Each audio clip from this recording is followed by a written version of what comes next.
Hello, this is the Stories Beside channel. I release videos every day for you. Subscribe and click the bell.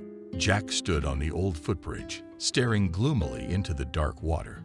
Above his head was the bustling freeway, a brand new overpass connecting the historic part of town to the Beltway. It had only recently been rebuilt.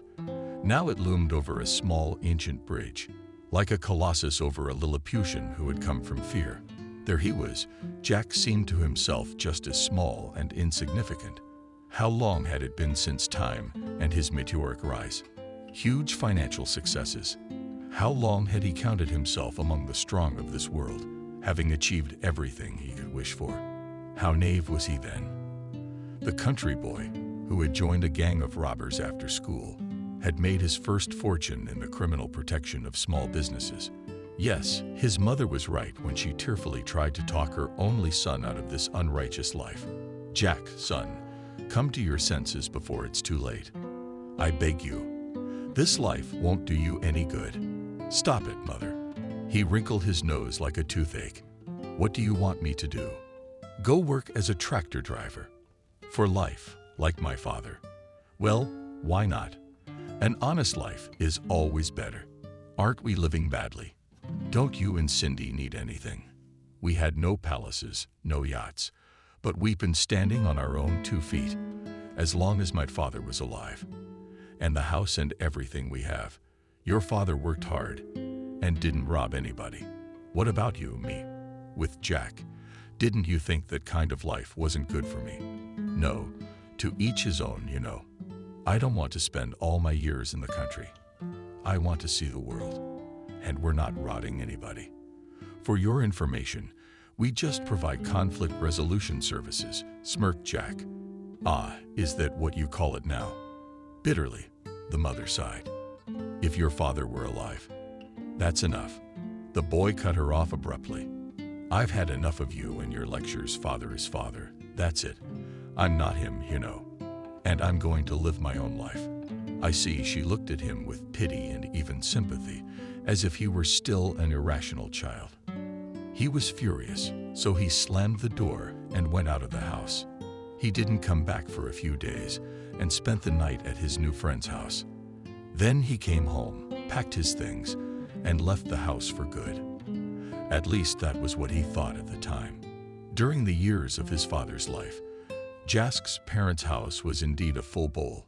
His father was strong and undrinkable, which was a rarity in rural areas. He spent all his life in his native village, working as a tractor driver and combine harvester.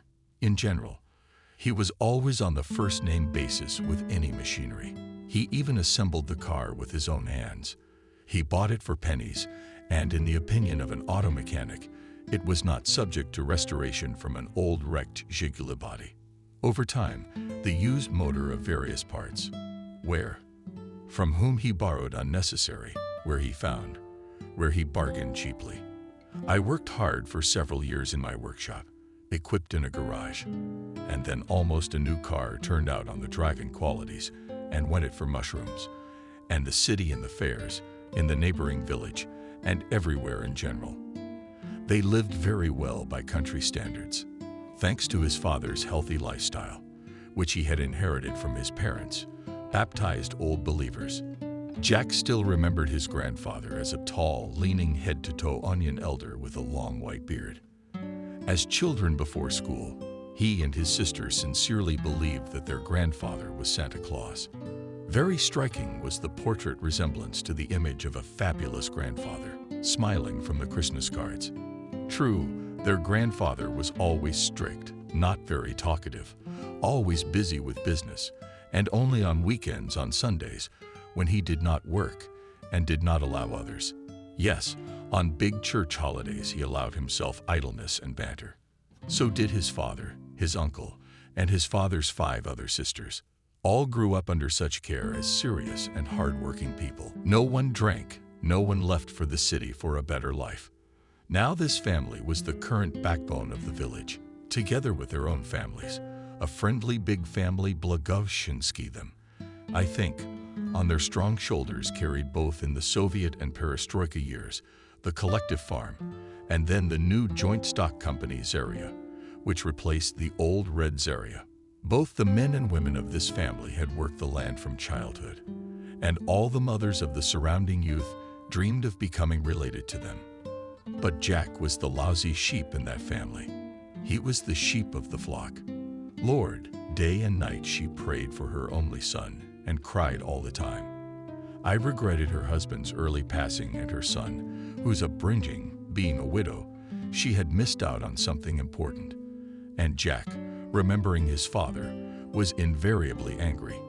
His sudden death was a shock to the family, and Jack was a boy at the time.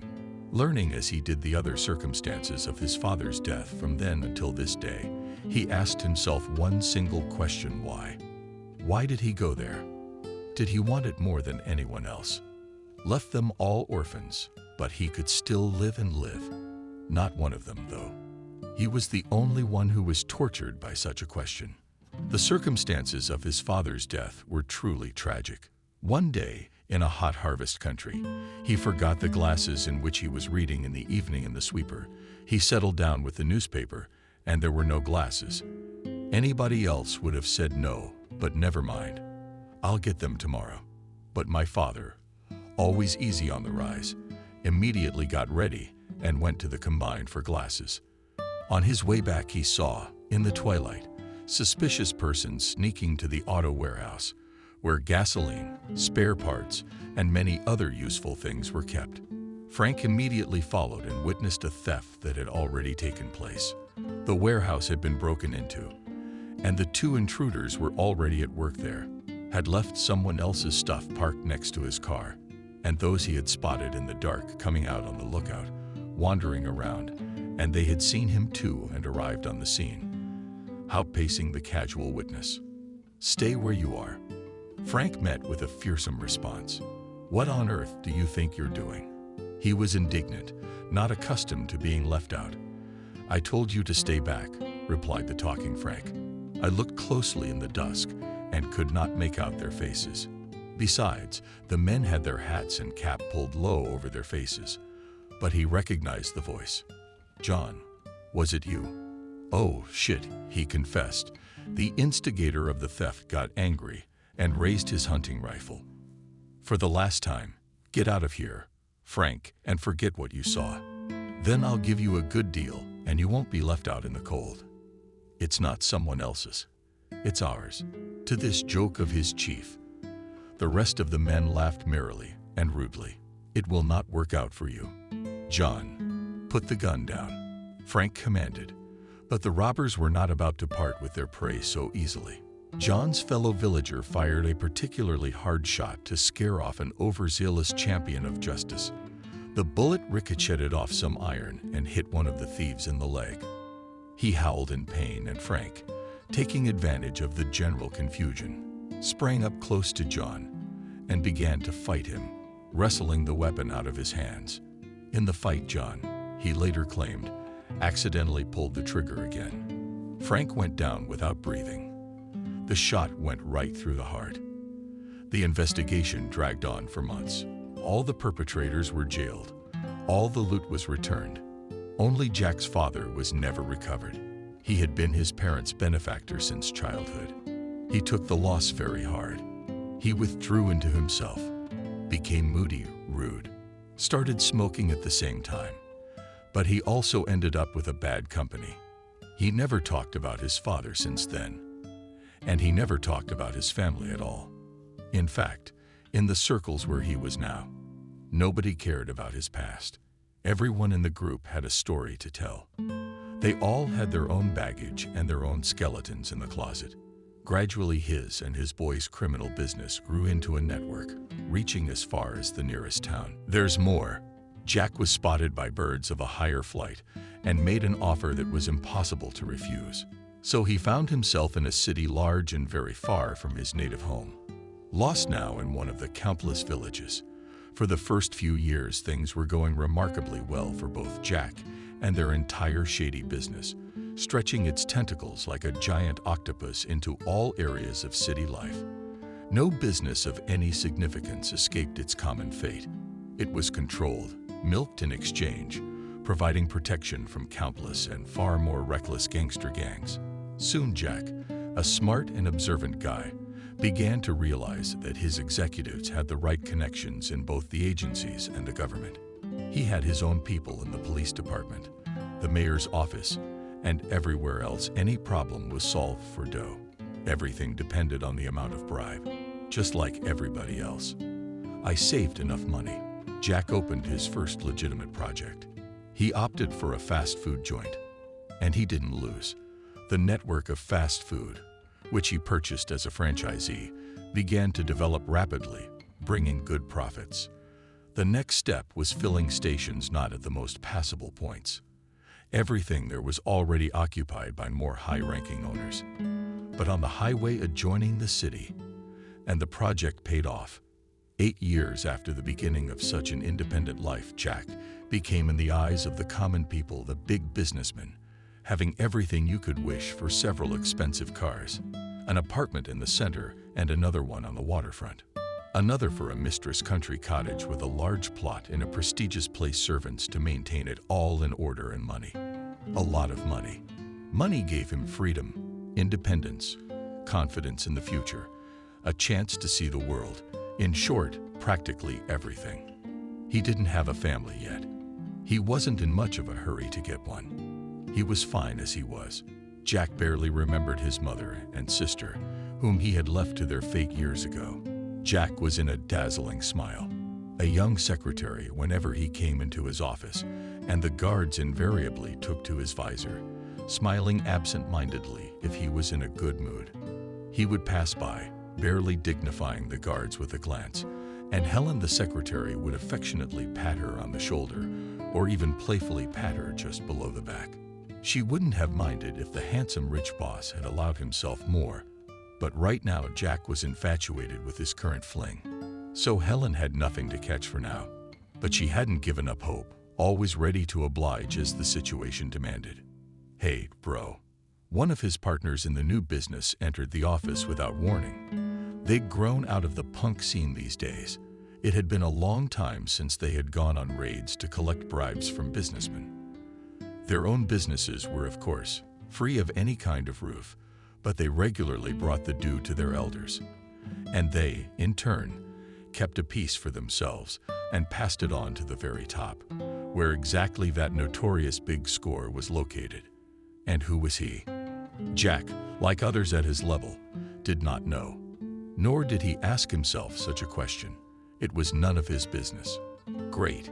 Jack stood up to meet his brother, walked over, hugged him, and shook his outstretched hand firmly. "How's it going?" "Oh, it's all right." The guest lazily lounged in a leather armchair. "The girl in your waiting room is fine. You'll use it. Give it to me." Jack waved his hand, indifferently. "So Sit's not up to it." Well, good-naturedly laughed his colleague. "And if I leave? Take it, if you like it." Jack generously agreed. "We'll find another one." "All right, let him get us some coffee." He smirked. "And we'll see. I came to see you about that. There's some big money to be made. We need to pool our money together." "How much?" "Businesslike," Jack asked, nodding. That was the order of the day, and he had long been accustomed to such visits, but when he heard the amount he whistled. "But it's a lot. I can't collect that much." "Sell something," the guest advised indifferently. "Daddy said I should." "Yeah." Jack frowned slightly. "But it won't be quick." "What kind of project?" "Roads will be built in the city and in the region. You gotta win the tender, get the dough to the mayor's office. Then it'll pay for itself 3 times over." My colleague briefly outlined the situation. "I see," Jack nodded. They drank coffee with expensive cognac. Then the guest went out to the reception to chat with Lenashka. And Jack wondered what he could sell quickly. It was not even a question of disobeying. It was the kind of business he had to do. Call his friend the realtor. Together, they came to the conclusion that the gas stations would go faster. With a heavy heart, Jack signed the necessary papers and mentally said goodbye to part of his business. Never mind, he consoled himself. It would pay off threefold later. Of course, this sacrifice had no effect on his daily life, but his income dropped many times over. After a couple of months, he even had to dip into the dollar reserve that Jack Barry had set aside for a rainy day. "So how was the bidding going?" he asked when we met. The same colleague who stopped by before the gas station sale. "Yeah, totally screwed," he said in a nonchalant tone. "The competitors have outbid us, and we're out of business, so our contributions won't pay off," Jack clarified, trying to sound just as indifferent. An unpleasant chill crawled up his spine. "No luck, brother," he nodded. "Not this time, c'est la vie." And he laughed, put in his head c'est la vie. Jack responded in a faltering voice. "And you?" The man smiled. That was it. There was nothing to cover for. There was no one to claim his rights. There were for the rights, and there were not. Goodbye, beloved child. We'll have to somehow squeeze to reduce costs. Something to sell, probably to buy again at least one or something else. What should he sell? Jack's thoughts ran to and fro, and there was an unpleasant pounding in his temples. After going through all the possible options, he finally settled on the most painless one from his point of view.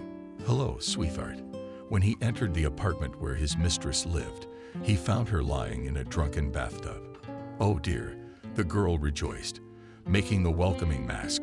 "What are you doing at this time of day?" "I just got back from a fitness class." "You won't believe it. My new trainer is the bomb." "I swear on my poor legs, Jenna." He interrupted her before she could listen to any more of his idle chatter. "I'm on a case." Yes, she daintily pulled her small and precise feet out of the cloud of foam. "Well then, dial my business." And she herself laughed merrily with her own puns. "No, and she didn't." Jack jerked his fiddle mouth in his face. "At all. Let's talk a little later." Suddenly, he decided and started throwing off his clothes. "That's right." Jenna smiled broadly. Later, when they were lying next to each other on the huge bed across from the wide-open window overlooking the expansive loggia, they were smoking. As if casually, he said to her, "I had to get into some unforeseen expenses. My poor darling, she missed me enough. I pity the face, too." "Pity how?" "Yes," agreed Jack, throwing the butt into the ashtray. "Too bad. That's why we'll have to sell this apartment." What did Jenna resent about this sudden turn of events? Their sweet talk. "Sell my apartment? Where do you expect me to live?" "But you've lived somewhere before." He shrugged his shoulders indifferently and reached for the pack lying next to him and took another drag. "Wait, wait, wait." She jumped out of bed, and not in a joking way. Anxious Jenna threw her robe on and ran back and forth across the room. "This is some kind of practical joke, right? It's like a louse test." "Well, that's where you're wrong, honey. Am I smarter than you think? Of course I love you and everything. And you had absolutely no intention of selling my apartment." She blurted out the last words in desperation and stared at him confusedly, absent-mindedly. "Didn't you?" "No, baby, not like that." He shook his head softly. "No, it isn't. This isn't a joke or a prank. I need money urgently. I will have to sell it. In addition, let me remind you that this apartment and the car you drive and everything else that is here is bought by me and registered in my name. And you're not my wife to make conditions. If we have money, we'll buy another one. That's all. And what am I to do?"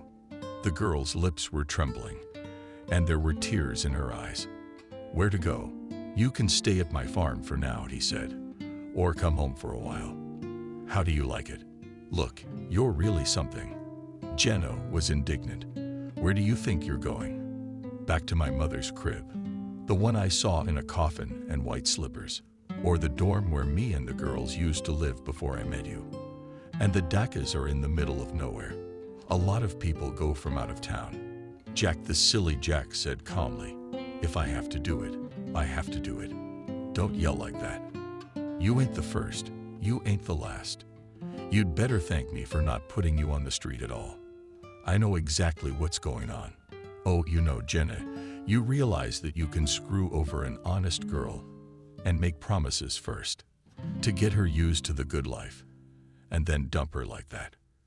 As far as I'm concerned, you're not going to pay me anymore either. I will, Jack promised. He frowned squeamishly. He liked the spectacle less and less, but there was nowhere to go. He did feel a certain responsibility for Jenna, but he had to admit she was overreacting now, and the anger going to his head along with every angry word she said was already suffocating him and keeping him from thinking soberly. I'll only be less until I get things sorted out, he repeated. Now that's really out of line, Jenna shouted. What do you think I am, a pauper? I didn't find myself in a dumpster.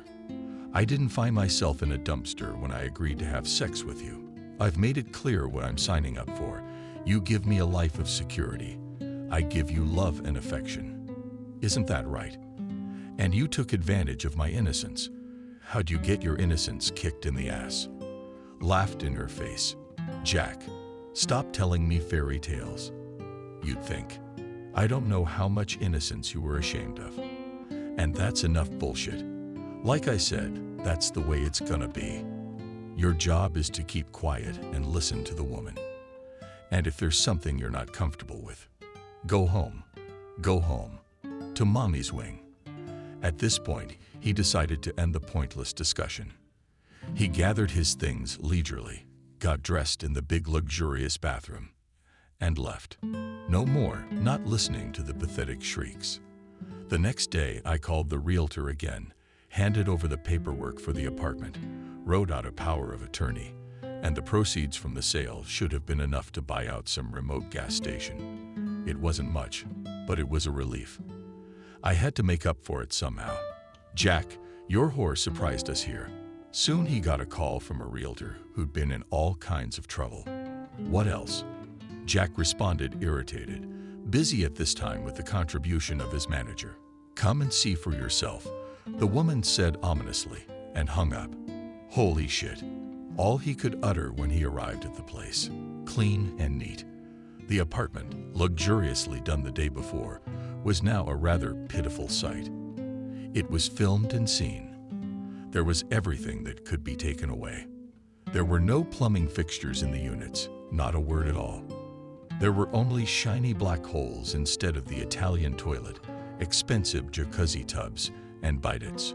Lamps, sconces, chandeliers were missing. The furniture was gone. Curtains, and other things. Textiles have removed even the blinds, are not too lazy to take away either appliances or built-in kitchen was not at all. What can I say? There was not even an interroom door. It's like the roaring manatees. The realtor raised her eyebrows with a nervous grin. Back then, people really took the door off and took their stoves away. But here, of course, she did her best. She had it so bad for Jack. Nothing. He gritted his teeth, trying to control himself. Anyway, the realtor folded her arms across her chest. It is no longer possible to sell it as a luxury home. No one will give such a price for this trash. I understand. He barely made it out. We'll sell it. The woman summed it up. My commission stays as agreed. There's a lot of work to be done here. I agree. Okay, Jack sighed and hurried away to his room. What was the matter with you? I should have pulled my hair out. I should have had that bitch take the keys in the car and put a guard here. And now I'd grit my teeth in frustration. But I'll get you, he promised. Unattainable yet Angie. And furiously clenched his fists as we happily squeezed him. Meanwhile, a pumped-up guy in plain clothes, hugging, and namesake the same Jenna. Ninka. And now let's get on with it. Not calling me so capriciously, jutting out her lower lip, protested the girl. However, from the persistent caresses of his suitors, do not dodge. Come on, stop pretending. Putting someone else's face on yourself. The guy was obviously happy about something. Bankrupt took the car. It'll be too late for him when he's done. The clothes, too, in garages dispersed to us round the hands of all things. Then they are quietly pushing. Oh, you're my precious. He clapped Jenna, with one hand and the other clutching another cold can of beer. And you and I will be at the polish border tomorrow. Guys, acquaintances are waiting. There's a whole Russian community there you'll like. Honey, I'm still a trucker. You'll be a housewife. He laughed again. How about that? And then you'll have kids, he added. He kisses the girl tenderly. And that big lug of yours, he'll be out in the field looking for whistles. They won't find my truck. They just can't think of it. And if anything, I got brothers everywhere. The guy was already pretty drunk, bragging. That was it. Fate had clearly turned its black side on Jack. Ever since he was forced to sell his gas stations and lost a substantial portion of the selling price of his apartment and his expensive car as well, trouble kept falling on him like peas. Of the skinny grate burned out. The most beloved profitable cafe in a good profitable place. The arsonist was never found and blamed it on faulty wiring. But Jack sensed that somehow that nasty slut Jenna was behind the incident. Following this trouble, he had an accident, smashed his favorite car to the ground, and hurt himself badly enough, even though he was not at fault in that accident. The truck driver fell asleep at the wheel and went so far on the oncoming road that he collected a bunch of 5 cars. However, one of the victims was even less lucky than Jack. It was fatal there. And our hero was hospitalized with multiple fractures and bruises. His head, thank God, was not seriously injured, and his spine was also oak, but broken ribs, bruised internal organs, and a broken leg. Leg in 2 places still required a long rehabilitation, finally discharged after a few months. Jack found that his manager had safely fled to an unknown destination with most of his assets, and business was in complete chaos. Profits were almost non-existent. Employees had been fired in droves, and the once profitable business was now in a sorry state. On top of that, creditors emerged like mushrooms after the rain for some unknown debts, incurred by the same runaway manager. Soon it became clear that he would have to part with this business. Business partners turned their backs at once, and not only did not help his gangster friends, and they even demanded extra for the months of forced downtime. I'm broke, Ross. Let me at least recover a little. Jack tried to talk his way out of it, but nobody gave a damn about his difficulties. You're told to pay, you pay. If you can't, we'll put you on the meter. That was the end of the story. He had to shrink to the max and sell everything. When he settled his debts and mandatory contributions to the Commonwealth, he was left with only a pittance. A total wrecked car after an accident. Yeah, one last apartment. You had to live somewhere, not to whine. Son advised him indifferently, some of the older comrades is not the first, and you're not the last. Let's in line to collect coins, tadpoles. In these positions, we always need a hand. You know that. Yes, he was aware, but he never thought he'd have to start all over again. How's that? Jack couldn't even wrap his head around it. He felt insanely sorry for himself and was ready to jump off a bridge. Honestly, he wanted to go and punch someone in the face. Find Jenna the bitch and have her Botox my face. But none of that was possible. Who was going to work for a pauper now? Oh, how sick of it all. In a helpless rage, he clenched his fists and kicked with all his might at some rock that lay at the beginning of the bridge. But it was bigger than it looked. It had grown into the earth long ago, and all that was visible on the surface was the tip of a foot almost off a spike. The pain made Jack slightly distracted from his troubles and self-inflicted black innovations. He walked down the street away, wherever his eyes could see him. He walked as if in a kind of trance, until he almost tripped over a small, dirty creature in a cubbyhole near a transformer booth in a dusty public garden. Jack took a closer look. It was a child, unbelievably dirty, covered in rags of some kind. He couldn't even tell if it was a boy or a girl. It was April, and the nights were still quite cold. Jack overcame his squeamishness and cautiously touched the baby's shoulder. A frightening thought flashed through his mind. Could it be dead? But the child moved and turned his head, looked at the approaching and frightened, flapping his huge eyes behind his back. "What are you doing here?" asked Jack. "How can you be softer? It's cold. Where are the parents?" The baby didn't answer. He just shrank back and pulled his head into his shoulders as if he were expecting a blow. No, it doesn't work that way, Jack suddenly decided. He forgot all about his difficulties, and something inside him flipped, as if a burning candle was burning. He felt pity and shame, and somehow he was not ready to analyze his feelings, but simply pinned Nadine to him. She was already there. He was about to run home, but then came a faint voice. "Went chick. Peace is mine." In response to this cry, someone groaned pitifully, and from the nearest bush crawled out scrawny cat, skin and bones, and just as cautiously stared at Jack, trailing yellow eyes. "Shit, there's two of you." Jack hesitated. Both the cat and the baby he could hardly carry on foot. Besides, the cat didn't seem very cooperative. What to do? "You know, buddy, we're going to call an animal cab now." Jack suddenly had his own conjecture and decided. He and Jenna had used such a service once before. She had a hankering to get a Spitz at the time. They went to get a puppy, but out of inexperience did not take the carriers with them. Takes care, advised to call such a cab. So Jack tried the phone, looking for the right number. And here's the geolocation. Yep, the car would arrive in 7 minutes. Not told, pleased with himself, he informed the cat for some reason. He even winked. The kitten, strangely enough, did not run away anywhere, but sat at a respectful distance and watched attentively. What was this strange man doing with his little friend? How on earth did you get yourself into this mess? Jack, in the meantime, was urging the passerby on from here to there, and gently cradling his little body, the child dozed off helplessly again, with his thin neck hanging down. I could see that he was extremely exhausted, and his strength was running out. At last the car arrived. The driver, upon learning exactly who the client was going to transport, he almost wagged his finger at his temple. "What are you doing, man? How are you going to lure him into the transfer?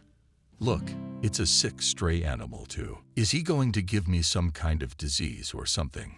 No, I didn't sign up for that. And the cabbie was about to leave, but Jack stopped him and shoved a $100 bill firmly in his hand. "Friend, I really need help with the cage. But if I have to..." The cabbie agreed right away. "Only you will catch it yourself afterwards." Jack carefully put the baby on the seat, wrapped it in his jacket, took the carrier, put it near the bush and began to call out, "Cat, come here. Don't be afraid. I won't hurt you." The cat sat stubbornly in the bushes, nervously beating its tail at its sides, and was not going anywhere. As soon as Jack approached to grab him with his hand, he crawled deeper into his hiding place and thicket, and there was a menacing growl and hiss. "The hell with you," angered Jack. "In a few minutes, as you know, you can keep disappearing around here." From the open car came the piteous, childlike voice of a fluffy, quiet, hopeless wail again.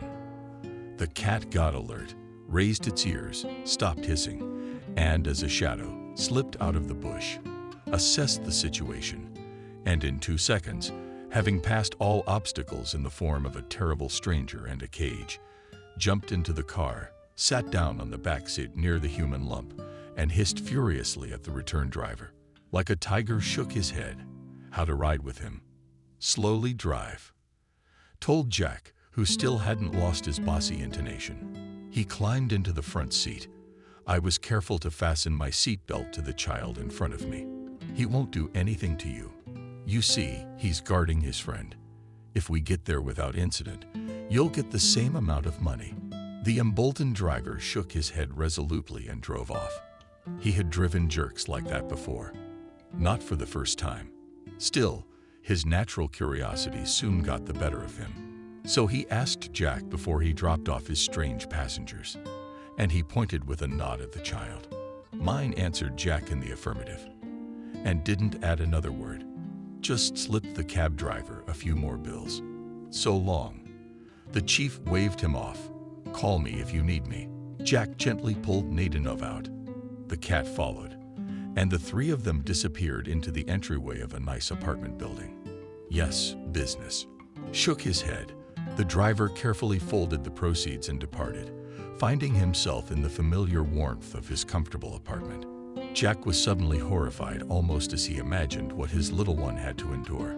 Find the burden, carefully freeing the child from the rags in the bathtub. The man almost howled in shock. In front of him was a living skeleton, covered in leather. How could such a thing be possible? Jack muttered aloud. The child, who turned out to be a girl, sat quietly, not uttering a word, and only stared somewhere past, hardly able to see with his eyes. Jack managed to wash the baby with warm water and shampoo, wrapped her in a towel, and brought her to V. He went through the closet, found his smallest t-shirt, and somehow fitted it to her skinny body. I put the baby on the couch, moved a chair nearby, so that, God forbid, she would not fall off, covered her with a warm blanket, and went into the kitchen to warm milk in the microwave, made a sandwich with sausage and brought it all to his unexpected guest. Hold it up to your ears. An animal light glittered in the girl's eyes, and she went away almost as much as a cat from the bushes pounced on Jack's food at the sight of this sight. About a hiss of cold sweat Fluff called out to the little one, leaving a small bite of sandwich and searching her eyes. The cat, still sitting in the hallway, hanging for clothes, was immediately there, and in one fell swoop swallowed his share. You're really something. Jack barely squeezed out and went to make another portion of food.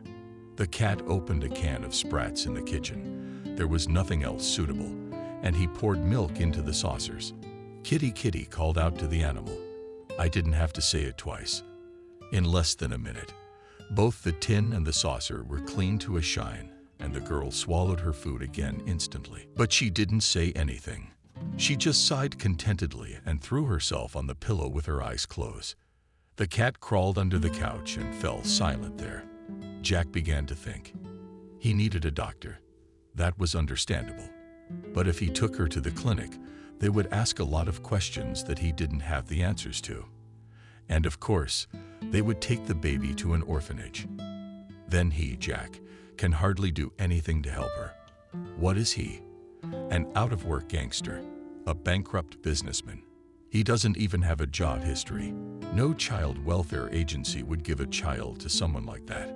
Strangely enough, he didn't ask himself why he wanted a child at all. He just felt a pang of insane pity and a desire to protect him from the world at all costs. This small and helpless creature. Thinking thus, Jack decided to call the doctor who had treated him at the clinic during the last months of his recovery. He answered immediately, not surprised at all, and said that he would certainly come to the call. He named an amount. Jack still had some money. Not much, of course. But compared to the same cab driver, he could probably be considered a man of means. Smirked mentally at the pun.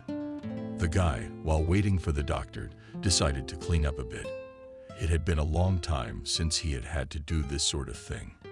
But the amazing thing was, now that he had someone to try for, the job was so messy in the hands of the door to the guest bedroom. He covered it so as not to disturb his occasional guests, and he got down to cleaning himself.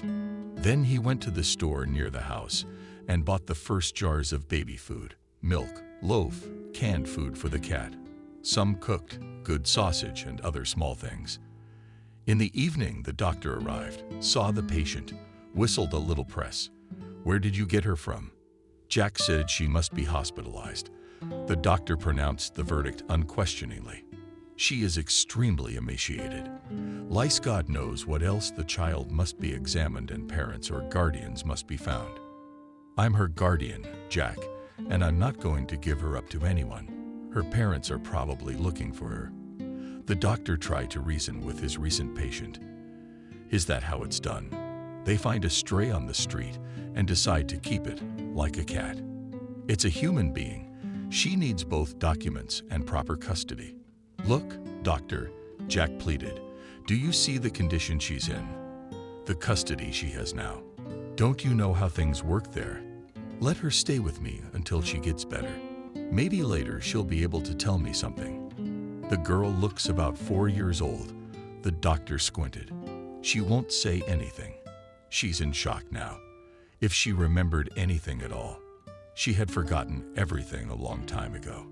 "Let's do this," he sighed. "Let's take her to the clinic and have her examined. If something serious comes up, there's nothing to be done. We'll have to make a card and draw up all the papers. Call in the specialists from child welfare. And if outpatient care is possible, will you take a nurse for her and nurse her at home? But I warn you right away, it's all solely your responsibility." Of course, Jack assured him. "Here you are. Thank you very much."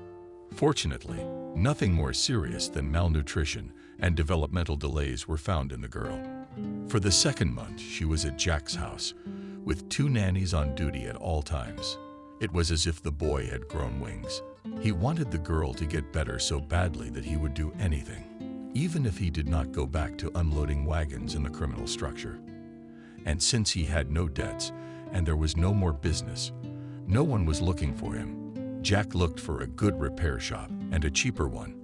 Finally found one, repaired his car there, and got a job as a cab driver. And between shifts, he really went to unload cars on the railroad.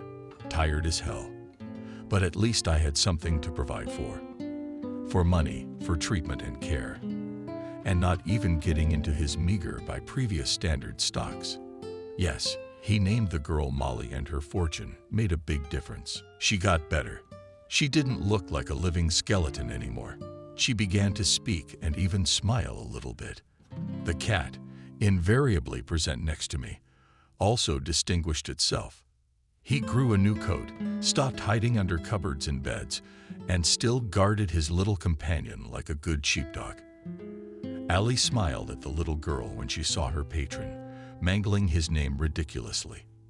"Hello, Molly. Coming home?"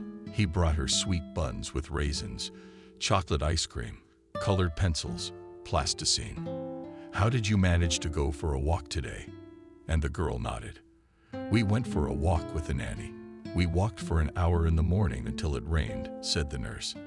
"And in the evening we didn't go. It is very wet there. The doctor told me to be careful. I don't want to catch a cold. Isn't that right?" Jack approved. "We'll have tea and buns now." "Yes, Molly." "Yes," rejoiced the girl, and caught Jack by the arm, walked with him to the big and bright kitchen at the table. While the kettle was heating itself, she sat on his lap and purred like a little kitten rubbing the boy's clothes and hair. Time passed. The doctor increasingly persistently asked what Jack intended to do with his ward. He stipulated, promising that here was another week, and we'd think about it, and all in that vein.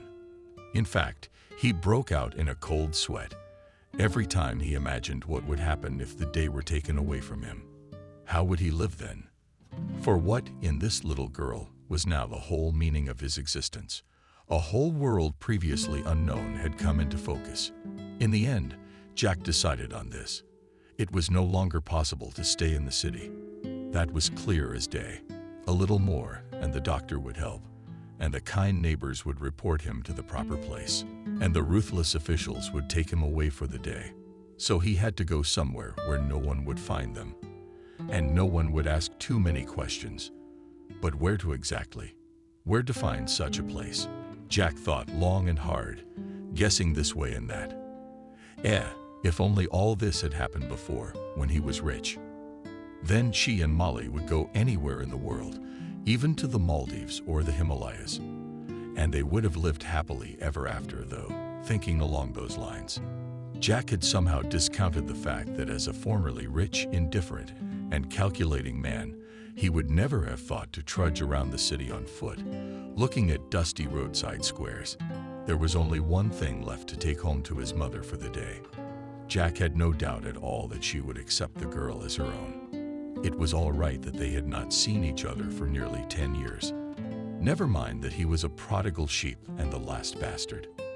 His mother is the kindest person in this world. She's sure to take pity on the orphan. There, in a village far from the bustling metropolis, no one will be surprised that he brought home a child.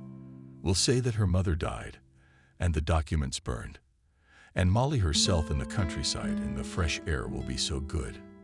Jack was now more and more reminded of her own childhood. Behind the veil of life away from home, fussy, wasted bread. It seemed fabulously beautiful. How happy they were as children as they sat by the heat of the writing stove.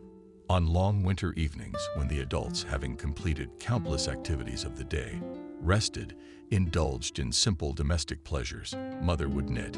My father was reading newspapers or books, and my grandfather, already quite old, was dozing openly and thoughtfully played in a large rocking chair.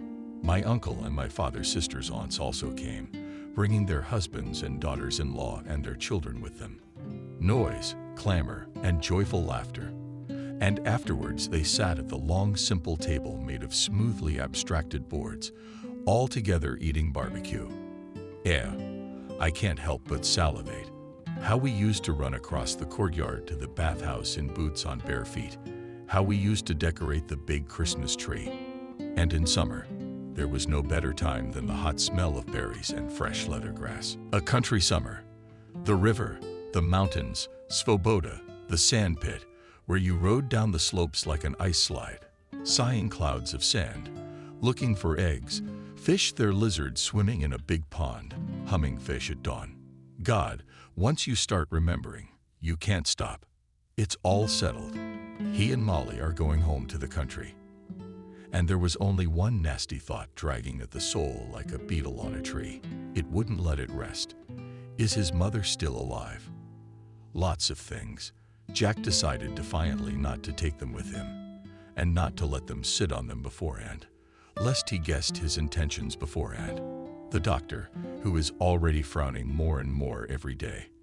Little by little, in small pieces, I carried to the car the necessary things that would come in handy on a long trip with a little one.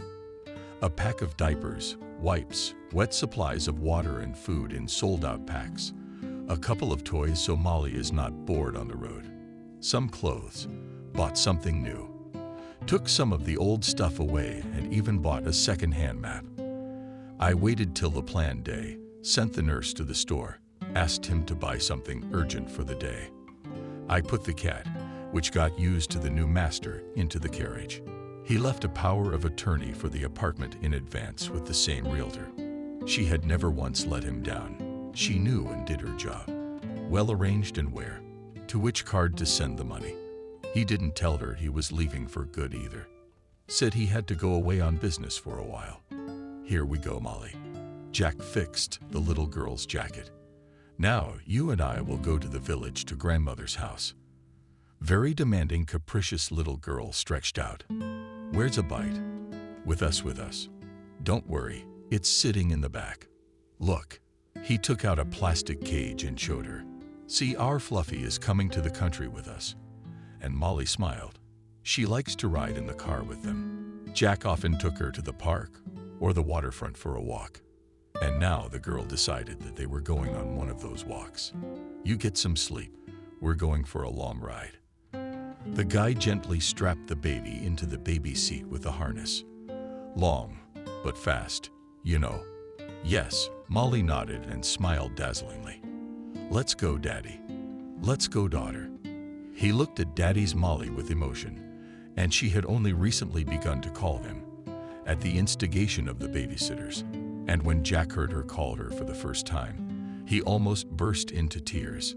God, he'd tear anyone to shreds for that baby, so he wouldn't tire much for the day. Halfway down the road, he stopped to spend the night in a roadside motel. Though he could have driven clear roads to the spot, it was 13 hours, no more. But there was no hurry, so they had a quiet dinner. They walked around the covers, said goodbye.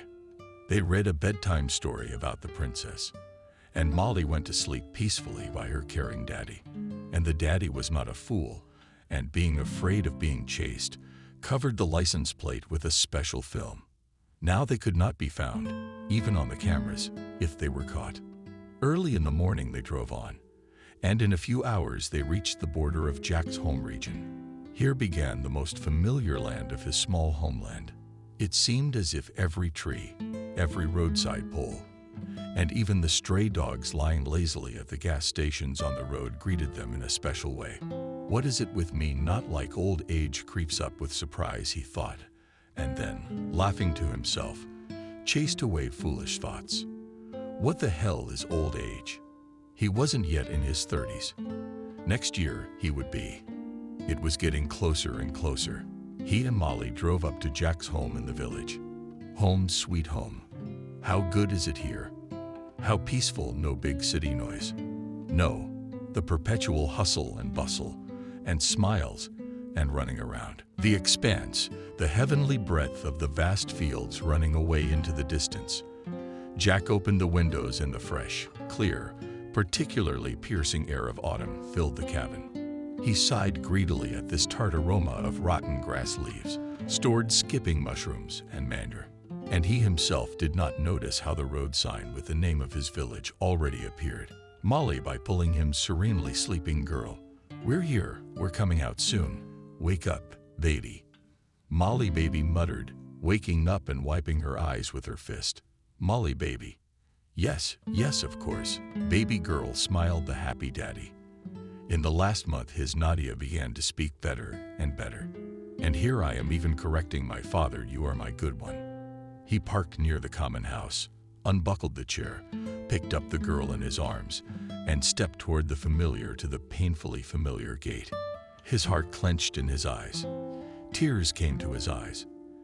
Taking a deep breath, Jack pushed the door with his hand, and the door wouldn't budge. He put it back, his foot already in it, and stood staring dumbly at the wicket for a few seconds. What kind of news was this? For as long as Jack could remember, no one had ever locked a door in the village, much less a street one. Distractedly regretted his eyes, found the button of the bell, neatly covered with a piece of rolled-up rubber on top, so as not to get wet from the rain. So that was a novelty, too. Had my mother really brought a bell into the house?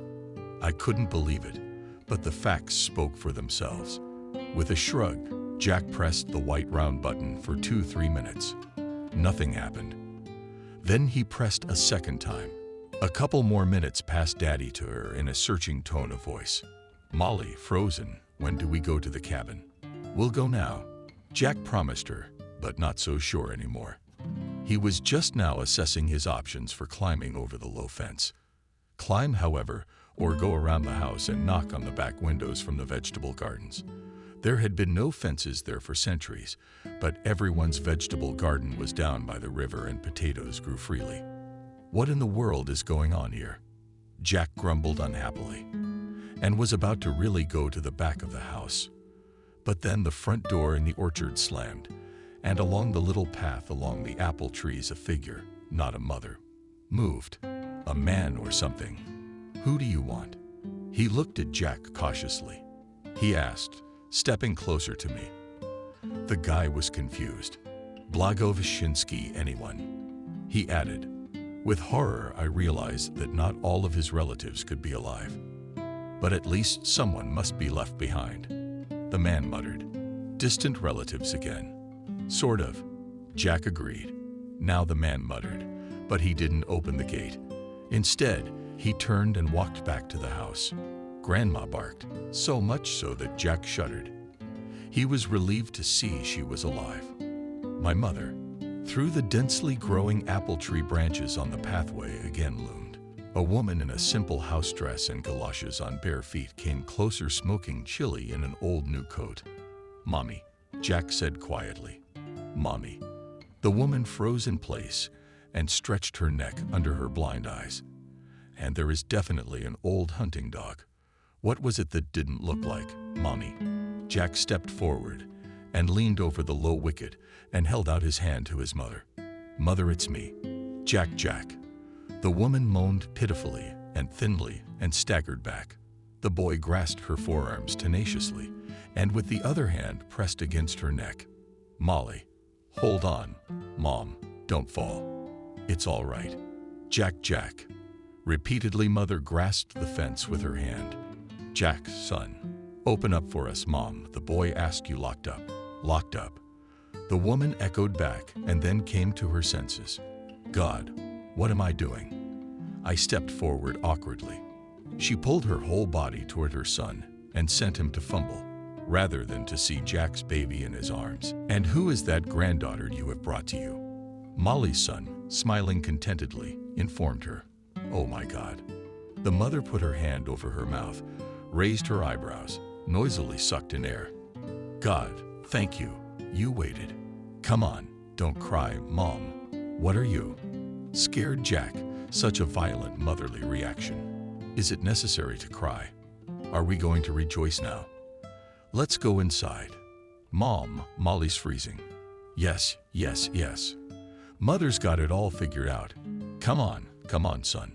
Alex cheerfully called from the threshold. They were barely inside.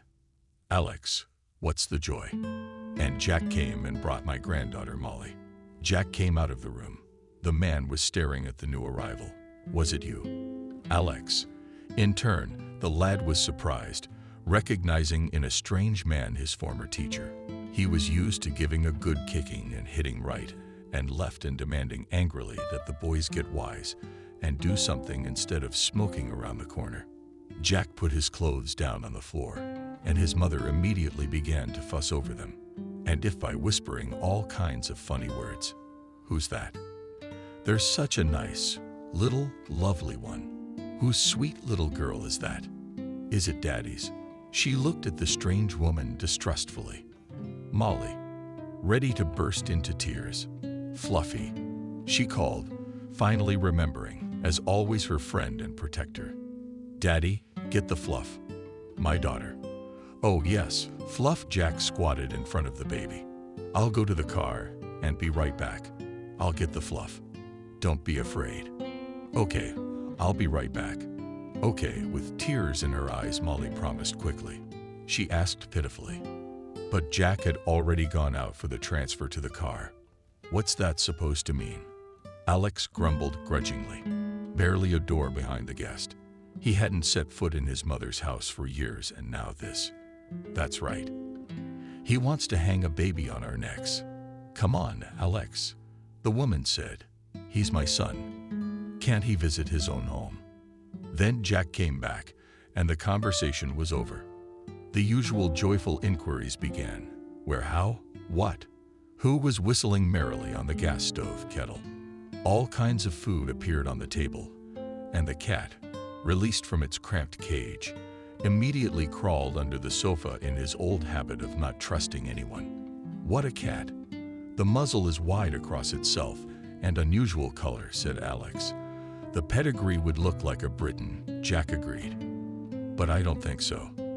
I found him in the park together. He stammered, almost saying it. We went for a walk together with the new girl. We were there with Molly. He corrected himself immediately. She was so attached to him. It's just amazing. And he follows her too, like a guard dog, not anywhere without each other. How sweet are you? Meanwhile, she couldn't get enough of her granddaughter Jack as a mother.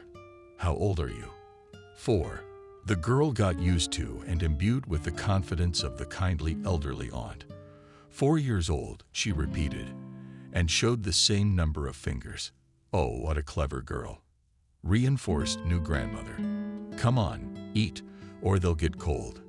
I do not want to. The girl stepped. I want a Nesquik. Nana is chocolate balls. That's what she calls them. Jack explained. We have some with us. I'll get them. God, what don't they feed kids in the cities? Alex sighed disapprovingly and sent another shot of clear homemade moonshine into her mouth. Jack refused to drink, and his new cousin did not like it at all either. He made himself a city man, came in a fancy car. Now he's turning his nose up at us. While we were sitting at the table, the mother was telling the dear guest about her family and friends. Cindy's been married 8 years. She's got 2 young boys. You ought to call them in. Let them at least stroke you, and you on them. It's been years since we've seen each other. Tomorrow we'll be sure to call them, said Jack, yawning. Of course, fussed Mother. You should be resting, you know. Molly is already pecking. She looked warmly at the girl, trustingly pecking at the side of her so big and quite grown-up son. This simple picture reminded her good heart of such unheard of joy that it hurt to breathe. It seemed, she sighed, a little deeper. And this unexpected happiness would crumble away, turn only into ghostly visions, into rainbow dreams. But no. The returned son and granddaughter were not a dream. They were sitting here in their native kitchen, perfectly real. And Jack had changed so much since their last meeting before they parted. Who knew he would come home? Only 10+ years later, thinking like this, Evdrina was knocking down pillows and making sheets, making beds for her son and granddaughter. "Tell me, son, how have you been living all these years?" At last she asked quietly, left alone with him in the cozy warmth of the small bedroom. "And where is your mother for the day?" "She did not come with you, hopefully." "Mother is dead." With a deliberately sad sigh, Jack reported. "Following the outline plan not long ago, but she barely remembers her anymore." Psychological trauma. Ah, God. The mother crossed herself, lowered her eyes, and muttered a snippet of some quick prayer. Vaughn looked into her son's eyes, searching there for sorrow and pain. "She and I weren't even married." He hastened to reassure his mother on his own account. "But Molly, I love. She is my own blood," he added, almost angrily, raising his voice as if there was someone at the door who had come to take her away. From his child Jack, the older woman looked at her son with admiration. "What have you become? How grown up, how independent you have become." "Mom," Jack said, averting his eyes, "I owe you an apology. I'm sorry I behaved like a jerk the whole time after Jack died, and all I could think about was myself." "Nothing, my son," quietly his mother said, and came closer and kissed him on the forehead. "Nothing. You had a psychological trauma too." They hugged each other and sat for a while in silence and semi-darkness. The rooms were cozy, lit only by a small light. The table lamp, standing beside the bed, opposite, spread its neck serenely. Thin, alive in sleep. Long ago, Molly slept. "How does she look like you?" My mother smiled. He came close to the couch and moved the chair, throwing a wool blanket over it. "She's going to topple over in her sleep." In his sleep. "Tomorrow we'll go to my father's cemetery," Jack said, sinking into a deep sleep. "Good night." "Good night, son." Mother went out quietly, shutting the door. All around there was an almost palpable silence and an incredible peace, unimaginable in the city. Only the twigs of old cherry trees trembled faintly in the autumn wind near the wall of the longhouse. Yes, there was a restless dog somewhere in the alley. Jack reached out, putting his own movement into it.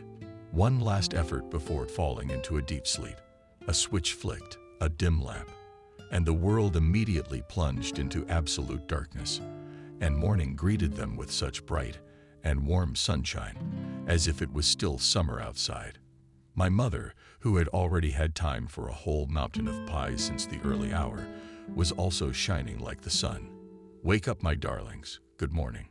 She hugged her son and took her granddaughter in her arms. "Let's go to breakfast. You are the only one we have been waiting for. And yet, so far you are accustomed in the cities.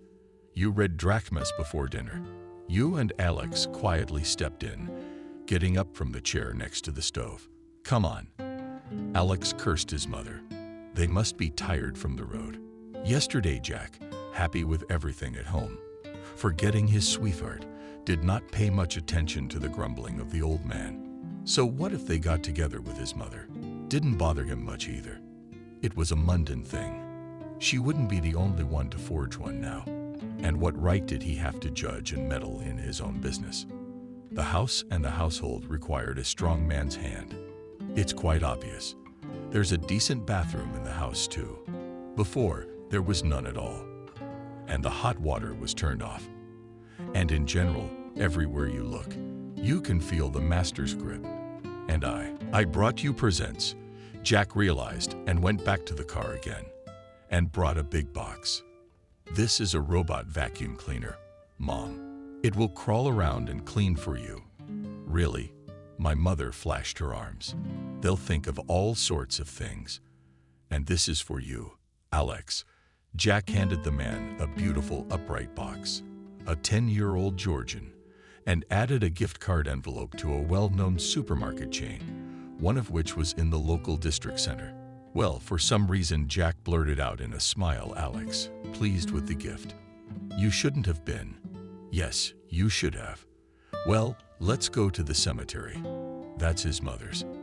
At his father's grave, Jack knelt down, folded and stood for a long time, gazing into the glossy colored oval on a simple iron monument. Finally stood up, swung away his jeans, and said, turning to his mother, "In the spring we'll put a new granite." Son only managed to utter a woman, wiping her eyes with the back of her hand. "Are you coming to stay with us for long?" Alex asked more good-naturedly at dinner. Last but not least, his complacency was affected by the sum he saw on the gift card. It was good money for the countryside. You can buy, for example, a lawn fork or a water pump, make automatic irrigation, so you don't have to walk through towns with a hose, and don't make mud. Yes, there are many things you can buy in the economy needed. It is only necessary to think carefully. We have to think hard, so as not to miss a chance. "We'll see," Jack replied evasively, not wanting to give away his intentions just yet. He needed to look around first to see what was what. He had already seen his sister. After the cemetery, he'd gone to see his mother and Molly, and met her husband. It's okay, the guy from the neighboring village lives there, and has 2 kids. Everything is good. Now they should look for a place to live. They won't stay at their mother's for good. There's a landlord in the house without them. Yes, at first Jack had planned to leave his clothes here and return to the city to take up his old trade. But the more he had grown attached to the girl in the city, the more it became apparent to him that he would not go back to his old way of life. And here in my small motherland, with the proceeds from the sale of the apartment, you can probably buy something decent and still remain to save for a rainy day. And then there will be something to look for. Anxious thoughts about how and on what he and his daughter will live in the village. Here at once left Jack. Isn't he a healthy young man? Can't he find something to do to provide for himself and the baby? "Do you remember Nick?" Suddenly my mother asked, taking the plates off the table and putting the kettle on. "I remember," Jack frowned. "Nick, his classmate, was the son of the same John who killed his father in a fight. That murder was ruled accidental, and the perpetrator got 8 years in total. That's how the human life of his own father, a fine, rare man who could still live so many great years of grandchildren to see. And his father?" Jack asked his mother. "Is he back yet?" "No," she shook her head. "Died in the penal colony, I think, of tuberculosis." Jack suddenly felt a pang of joy and relief, as if fate itself had taken hold of a sharp sword. "So," continued the mother, "he's our chairman now." "Who's how much?" Jack marveled, distracted from his thoughts. "Well, yes," she nodded, confirming her words. "It's called chairman of the board now." "I see." Jack, on reflection, drank his tea, looked out the window. "Let's go for a walk," he decided, and collecting the novelty, went out of the gate with it, to the former Collective Farm Administration Building. Now it was a short walk to the administration building, stopping at every corner to collect beautiful leaves. It took them about 15 minutes to get there. The schedule on the door sign indicated that lunch would be over in about half an hour. Jack pushed the door open. It creaked open. "I'd like Nick," he said. The ruddy maiden at the table in the waiting room. "He's at lunch," she informed him, glancing intently at the stranger. "In fact, he probably won't be back today." "What is it?" the visitor inquired indifferently. "There is no work. Nick has different jobs today." The secretary frowned. "I see." Jack said goodbye and walked out of the room back into the fresh air. Satisfied with this turnaround, Molly dragged him with redoubled energy, picking up leaves again. He took her home and left her in her grandmother's care. And he walked the familiar path to Nick's house, explaining the work of Nick's chairman. It turned out just as Jack had anticipated at home. The chairman was working tirelessly for the common good, surrounding himself with a battery of beer cans. It was never customary to lock the door here. But Nick's house turned out to be locked too. I had to call and wait, and while I was waiting I looked around. His father's old house had been torn down a long time ago, and the wooden fence was crooked too. Instead, a solid 2-story mansion of red brick, with real skulls had been erected. A few minutes later, an unknown young woman opened the door, pretty, well-groomed with a nice figure. "Who's Nick for?" "I'm a friend of his from school. I'm visiting my hometown for a visit, so I came by for old time's sake," cheerfully reported, smiling the sincerest smile of Jack. "Ah." The woman nodded understandingly. "Well, come in then. You are not from around here, are you?" Jack asked her as they walked up the neat stone-paved path to the house. "Yes, from the shop," she answered as she opened the front door. "You go over there to the left," and to the left was a large dining room with a view of the conservatory. At least, that was the name of the large insulated terrace adjoining this part of the mansion. "Wow, you look like you've got yourself a pretty good chairman here," smirked Jack, entering the room, where Nick was sitting, sprawled out in a soft, low chair and sipping another can of beer. "Who are you? How did you get in here?" I stared at the guest in bewilderment. "Already you do not recognize your classmates," in a fake cheerful smile insulted Jack. "You're all so bossy." Jack finally recognized a classmate. Nick hesitated. "What are you doing here?" He was all alert, not expecting anything from this visit, especially the good ones. First of all, they parted 10-odd years ago, not on a very friendly note. Tragic circumstances contributed to that, or rather, they used to. In the first years after Jack's departure from his native land, and then they disappeared altogether. He smiled broadly at Jack himself. He had no intention of recalling past grievances now. So many years had passed, and of course the complacency, attitude, and peacefulness in which Jack found himself was in no way personally to blame for what had happened. Since his return home, it still hasn't left him. What was going on here now? It was still necessary to understand, to get into the situation, so to speak, and that was the purpose for which he had come to see Nick. After all, that man was in charge now. That was a good place to start. "How are you doing? I see you're doing all right." Jack didn't wait for an invitation and took a seat in a nearby chair at the low table. "I can't complain," smirked the host. "Here's to my meeting." He held out his mailbox and a beer can, but changed his mind. He got up and got a large bottle of stronger liquor. This would be better. We drank, talked about this and that. We reminisced about the old days. Nick looked sure of himself. He was as talkative and happy as before. But his appearance had changed much more. He even looked a little bit swollen. Even his face at under 30 had become unhealthy. Drinking. I realized, Jack, and noted to myself that Nick was in it. He was following in his father's footsteps. He was so drunk in his day, the whole village heard him chase his beloved around the yard. For a long time, just like everyone else Jack had seen so far. Nick asked, saying goodbye to his guest. "I haven't decided yet. I'll stay for a week, and then we'll see." "Well, come to my office when you have time. I'll show you my possessions." Nick winked benignly, pleased that Jack didn't show any animosity. "People like you and me have to stick together. After all, he thinks I'm a bandit." It got to Jack as he walked back home and counted himself in that circle. It doesn't add up. In fact, this visit left him with an unpleasant residue. Behind the outwardly Nick's joker, with a clear reluctance to talk about serious things, he was hiding something else. What was still to be found out? In the meantime, it was time to think about his own business. In conversation, Jack casually asked his former comrade at what price. "Neighborhood houses for sale." "There's a thought of buying something for the country house," he said. He laughed and said that this is not the metropolis and nothing good around here sells. Still, he had to buy something. Since he was going to stay in his native land forever, he decided to get in touch with the realtor and try to call her on the phone. The cell phone service turned out to be terrible. Nothing threatened, and the connections, barely stopping, dropped every 15 seconds. "What kind of Wi-Fi do you have here?" he asked his mother. "I can't get cell service at all." "You made up Wi-Fi too?" She laughed. "A good one. It hasn't come to us yet. All we have is the mobile internet, and then only once in a while. Everyone who needs something urgent. But the suburbs go.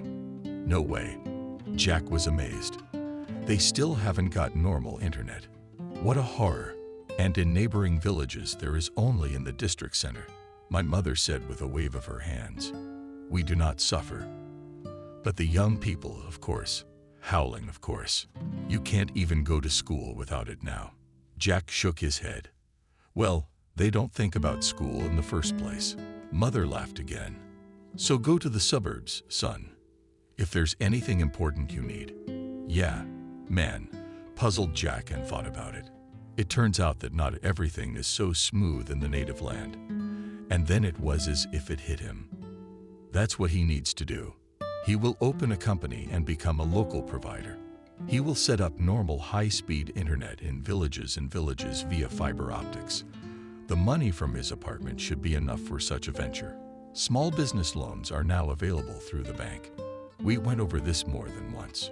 The guy's mood immediately picked up at 12 o'clock. By the standards of the dial, it was all right to stay at his mother's for a while. But he had something to do. And he'd been into that sort of thing since he was a kid. Although he had received no education other than high school, he had an excellent grasp of modern communications. All that remained was to wait until the apartment was sold. In the meantime, he would take care of the registration of the legal entity. It was not the first time for him either. He registered the body like all the others, connected with civilization and official structures. I was in the district center. At dinner, Jack said he had some business there and offered to go with him to buy something he needed in town, a gift card to use. If you have an idea what to use it for. Oh, Jack, that would be nice. It's beautiful in a car. Alex's mother was happy to see us. We should go to the Social Security office and to the doctors. We should make an appointment with his cardiologist. We'll do everything with vigor, Jack promised. Are you going to take your time? Shall we go in a couple of days? Thank you, Alex. I shook his hand. I respect the right approach. Come on, we are not strangers now.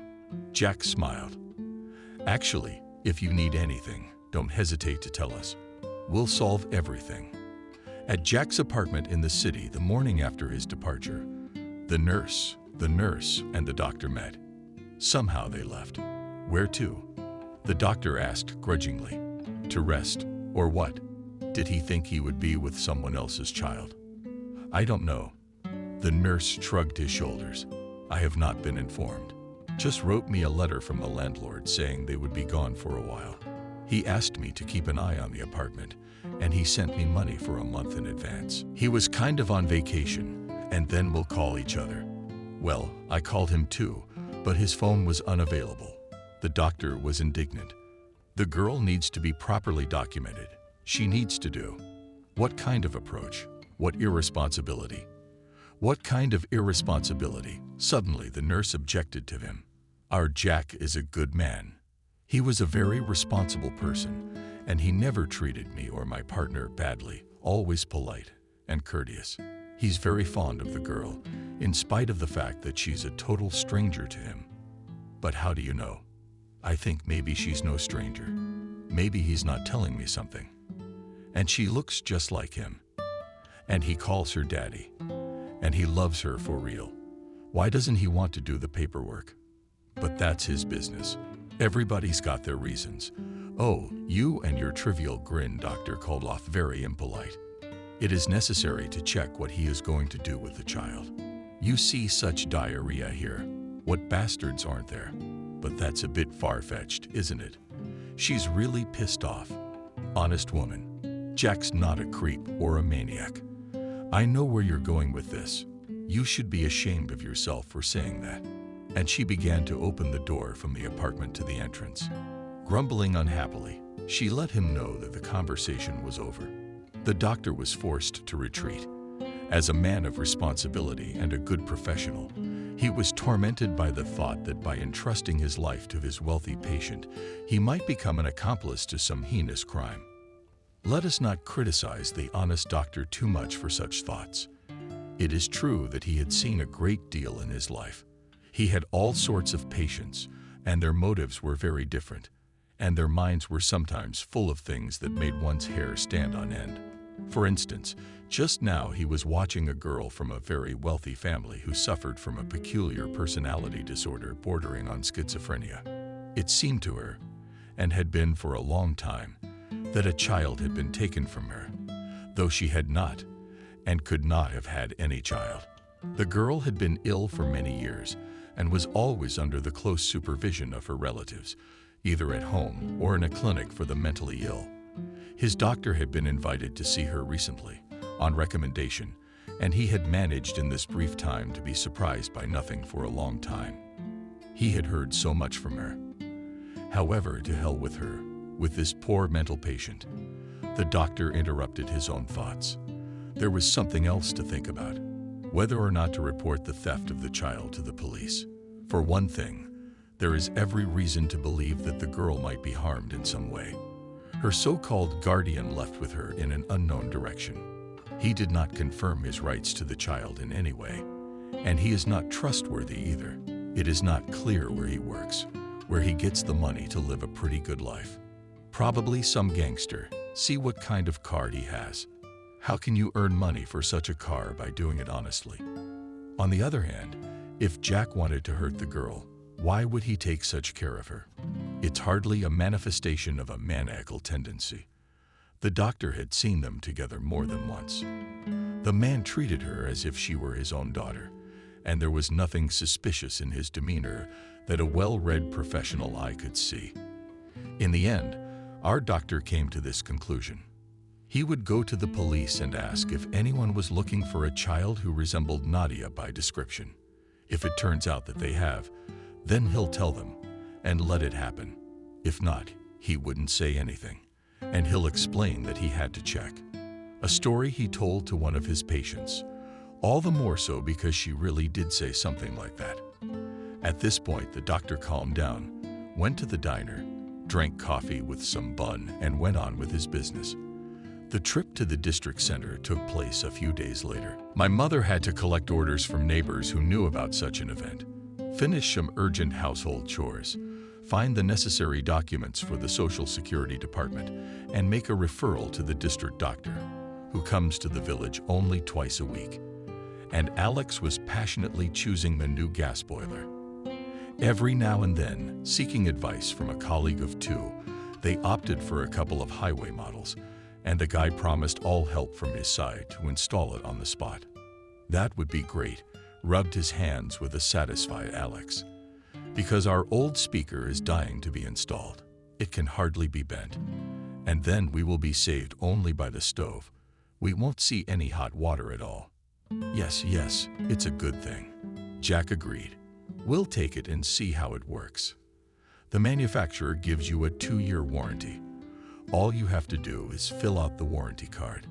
We left early in the morning and did not return until about 9 o'clock, while we were running around the cops. But we did so much useful work, all that was planned and even more. And presents were brought to all relatives and neighbors, and we bought everything on the list for my sister Jack on the way back to their place in the village. We unloaded boxes of purchases from the trunk and took for the day, which remained at my aunt's. While Daddy and Grandma and the new grandfather were out running errands, they all played so well together. Cindy smiled. Just like you and I did when we were kids. Jack turned the whole house upside down. And your cat caught a big rat. He's a rat catcher, you know. Now the whole village wants to invite him to stay with them. A rat catcher. Very rare. We must get kittens from him. But I don't think that will be the end of it. Smirked Jack, settles fat. Long gone on the home matches fluff in the carryover coup. Come on, buddy, you're about to become a star here. Daddy, I was so much fun. Molly reported happily, hugging Jack by the neck. I have 2 brothers now. That's right. Oh, you are my joy. Jack kissed the girl tenderly on her velvet cheek. Well, let's go home. Not home, protested the girl, stretched out. And to grandmother's. I want to stay at Grandma's. So at Grandma's we are home. Jack stroked her head. This is our home too. Yes, the girl nodded. Another home is so much better. Through the mouths of babes, as they say. Alex began important, and all present laughed amicably. The registration of the new company was over in a week, and it was necessary to go to get the appropriate documents. In the meantime, the apartment was not sold, and there was no money to buy everything they needed. They had to do something. Jack enthusiastically began to work on the household chores. Here to tinker, there to repair. His hands remembered various small things. He'd been taught by his father as a boy. I see your son's come into his own after all. He's just like his father now. Adrina said approvingly. The neighbor came over for a chat. They both sat down to tea and looked out the kitchen window, looking out the next yard into the courtyard. Jack had spent the second hour straightening out a big pile of old days, destroying them on an even trail. Thank you, Evelyn, happily responded Adrina. I'm not happy myself. So many years of disappearing. And now here we are. It's unexpected and so nice. Even more unpleasant, agreed Evelyn. The children are our continuation. Can he stay here forever now? I don't know. He hasn't said anything yet. Adrina shrugged shakily. We haven't asked Alex.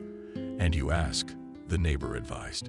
Still you, the mother, should know what the son's intentions.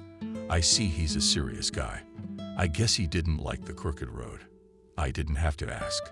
That same day at dinner, Jack told them himself, excited that the apartment was finally for sale and at a good price. He, when he found out, sat down and figured it out that there was enough money. He would not have to take out a loan. Of course, he would still have to see how the business would go and hire workers. But there are resources for the first time. We'll have to stay with you for a while. A little worried. He asked his mother and stepfather. Is that so, Jack? The woman gave a wave of her hands. It's your family home that your father left you. Of course, you and Molly must live here. Where else would you live? What kind of talk? Jack, what is it really? Alex said. I'm sorry, I was a bit upset at first. I was looking at you myself. You know, what rumors were rumored here. But now I see you're a decent guy. So you decided to do business the right way. It'll do people good. Anyway, I approve. I just need to find an office, Jack said thoughtfully. When the family explanations and other manifestations of joy on such an occasion were over, I think I'll go to Nick. I'll ask him for a room in the office for the first time. There's nowhere else. No matter how you look at it, there is no other administrative building in our village. Don't mess with this scoundrel, for God's sake. Suddenly, Alex got more serious. No good will come of it. What's the matter? Jack frowned. Why do you call him that? What else to call him? When he robbed the whole village angrily, answered the stepfather. What do you mean, robbed? Jack was surprised. What kind of a story is that? Tell it to Alex, and he did. He didn't want to drag it out. According to his words, confirmed immediately by his mother, the story was as follows. About 8 years ago, when Nick became the new chairman of the joint stock company, it was still a collective farm, because it was more familiar that way. It divided large farmland into equal shares of 40 to 60 hectares for each of the former collective farm's employees. You see, it turned out that the law requires it, to allocate everyone a department, but the villagers were glad that overnight everyone became a real landowner. They were handed out papers where it was all specified how much was due to whom, depending on the length of service. Alex, for example, got a plot of land in a good place near the forest of 60 hectares. To Jack's mother, you are even more for yourself and for the deceased husband, a total of 120. The villagers began to make far-reaching plans. Who was going to sell? Were going to sell their hectares, especially since there were those who wanted to buy also for good money. Those who are younger or children helped a lot.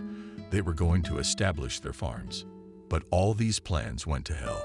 The new chairman gave out plots and invented at once any fees, and the necessary documents were drawn up, allegedly the decision of the general meeting. And what kind of meeting has never invited anyone to any meeting? And here it all turned out to be legitimate, and began to villagers' papers. official paperwork to come by mail with stamps, all as they should, like pay fees and such an amount to such and such a date. And where did the money come from? On these dues went there is discontent complaints, and the answer is one, there is a decision of the general meeting. Either pay, or if you cannot, sell your allotment, and not to the side. No, it's a very clever arrangement. You can't go wrong. How was it possible to sell? Only to the collective farm again, the joint stock company, or whatever the hell it was. Well, what to do? So they slowly began to sell for a penny, to be honest, at the cadastral value. One sold, the second sold after him, the third one started to follow. Soon most of the village sold back their hectares, and the actual owner was the chairman of the board. They made up some fake papers. He created another company and bought all these shares for cheap. And the rest, who had not yet sold, he forced them to sell to him through the courts. The bastard. It's like he's the biggest owner now. He's the only one who gets the rest. You can sell. That's how Alex finished his story and sighed irritably. In short, he was mad for good. Only the chairman. Who is he after that? If he is the last rascal. He is, Jack said thoughtfully, and frowned. It's not a pretty story. We should discuss all this with a good lawyer. Do you still have the documents of sale and the old ones, when the plots were allocated at least a copy? Is there anything left? My mother shrugged her shoulders indifferently. There are in a box. Do you want to see? Yes, I'll certainly look later, decided Jack when he had some business to attend to. His business took a lot of time and effort. Molly was mainly dealt with in MATI Alex, and Jack did not come home until late at night in a state of fatigue to the point of impossibility. But at the same time, he felt a deep satisfaction from the results. Everything was going as it should. It was eventually decided to set up temporary office space in Alex's house, still orphaned, having stood for several years without an owner, when she and Adriana decided to move in together. The choice somehow fell on its own on her dwelling. What woman in her right mind would trade her own comfort and coziness for a disorderly nest for the apple of the bachelor's eye? Such a bachelor was Alex, a retired school labor teacher. Alex, as everyone called him without exception. But Adrina overcame tradition and began to call him by his warm and affectionate name, Alex, thus showing that this man is now tamed at home, taken to the household, and generally her own. She did. This, of course, unknowingly, but it all became clear to everyone. And Happy is still a woman's toy. Some teasing and conversation starters. One nosy neighbor picked up two men. They never left their home village. And both of them are very nice. And on your share. Good man, Maria. As if she did not notice the irony, Adrina answered the lonely neighbor. And if you need help, just say so. Alex will come and do everything. Aren't you afraid that in front of you, there is a loud burst of laughter? My neighbor's a good-looking guy. No, I'm not afraid. She looked calmly into her eyes and answered Adrina. See you soon. She walked down the street, as she was going to do, to the only store in Chaplin. That's how she and Alexei had been living together all these years, without regard for the taunts and caustic remarks of some of the villagers. And now they were fine. My son is back, a support and protection of hope and joy. And his granddaughter brought her with him. Oh, how Adrina loved her with all her heart. She took her in her arms for the first time. The little puny little creature is almost weightless. She really is happy. And there's nothing to deny and anger fate. You, Jack, don't be shy. Set up in my hut. How do you want it? Alex admonished the boy. When did they decide that the company office would be there for the time being? Jack was grateful for the opportunity, and the first thing he did was to tear down the old unsightly fence on the outside. The workers fixed it a little, patched up the roof, painted and tidied it up. It looked quite decent. And inside, of course, had to make repairs close to the modern style. We planted bushes around the perimeter instead of the fence. something like a hedge inside a public recreation area, benches, flower beds, and even a playground. An unprecedented thing in the village. Jack wanted people to see beauty when they came to him. They knew they were welcome and could provide cultural activities for themselves and their children. In addition, he had the idea to create here in the office of the Internet Club, following the example of the city Anticafe, who did not have their own computer at home. And in the village and surrounding villages, not everyone could afford such a thing. People would come here, get a workplace with internet access for a small fee, and please, work and learn to have fun. Mostly, of course, young people started to come. They watched and downloaded movies and played games. Where else could they do it? But not only for studies, they also looked for materials and downloaded various literature from electronic libraries, and even organized virtual excursions to museums and historical sites for the whole class. There was now such an opportunity. And then I opened Jack and computer literacy courses at the Internet Club, and another circle of robotics and modeling invited specialists from the city. They came twice a week, and people came to give the children useful knowledge. Who wouldn't want to? And here you are very close, and there is no need to travel to the distant district center. And in the computer club launched a new service. Help in drawing up documents online, so that people do not have to queue mothballs in the city, do not spend half a day at least, and could do many useful things remotely. Get a tax deduction, make an appointment with a doctor, apply for a subsidy, put a child on the waiting list for kindergarten, or even apply to the registry office. All this has long been available to residents of cities. For the villagers turned out to be a novelty. People soon streamed into the office of the new company in droves. Here, and the recreation area and children's playground came in handy, and a vending machine with drinks, which Jack thoughtfully set up in his place. Gradually, this new place became a kind of attraction. Meetings were arranged here. Children came for walks. In the evenings, young people would hang out on the benches, coming from all around the area, and the music outside, brought out through the speakers. Jack's house was always on the outskirts, so it did not disturb anybody. In the warmer months, they organized real outdoor discos. In short, such a movement began. What Jack himself did not expect. He even began to think about opening a small cafe. Everything was in favor of it. For the main profile of the company, there were already the first major customers in the poultry, livestock farming combined. The same school in the neighboring village, where Jack had once studied, and several private farms. A brigade of cable boxes and fitters worked tirelessly. Nick, the chairman, held out to the last man, using the services of a mobile internet provider as before, but seeing how quickly the new company was developing. And most importantly, the quality of this connection gave up, and he came to conclude contracts for himself and for the collective farm.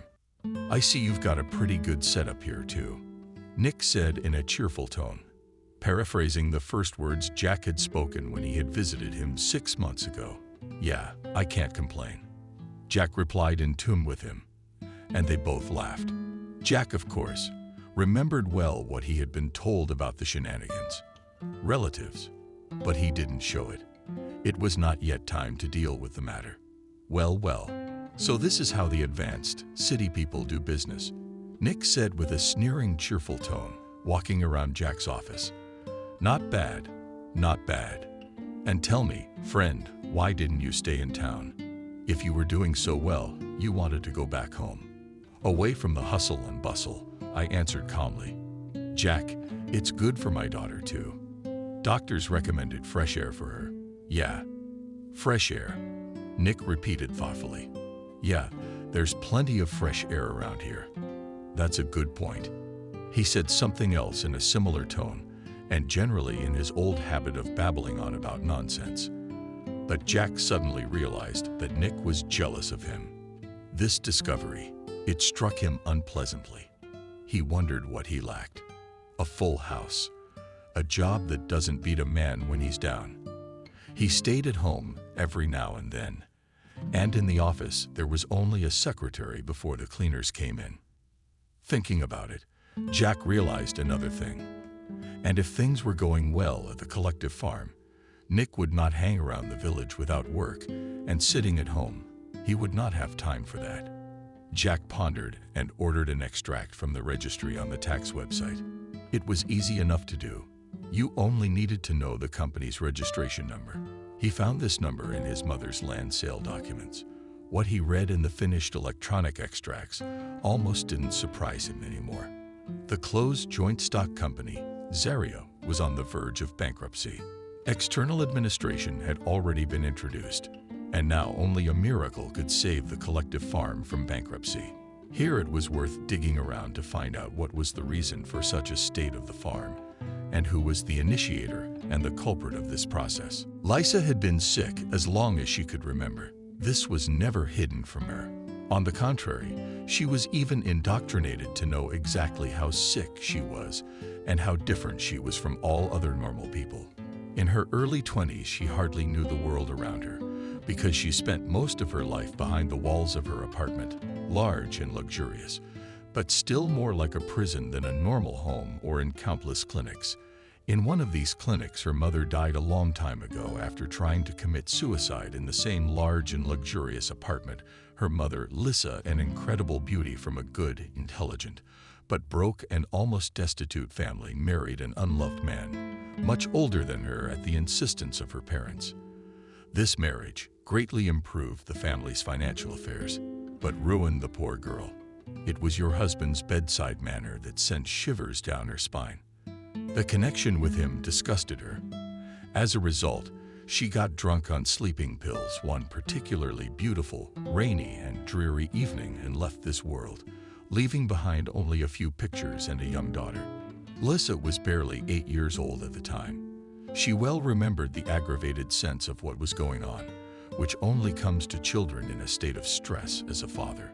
A tall, menacing man with thick rose-colored glasses, arriving home from wherever they had taken her mother in a rage, shaking her, dangling her in the air like a typical doll. "You little kitty, you're the one who drove her to it. What are you looking at me for? You're just as crazy as your mother's babysitters and grandmothers," running off from every corner of this huge apartment, screaming in different voices and trying to take the baby away from the frenzied father. It was as if Lisa herself had fallen into a stupor. She understood perfectly well what was going on, but could not say a single word. She just looked at her father in horror, with her already huge eyes wide open, but it was as if the sounds in her had ended. The next day, the doctor said that Lisa was hysterical. I spoke, yelling again to no avail, and the widower, for whom the loss of his wife, and yet in such an embarrassing way, was also a real shock. I said that she was as hysterical as her mother had been, that she should burn in hell forever.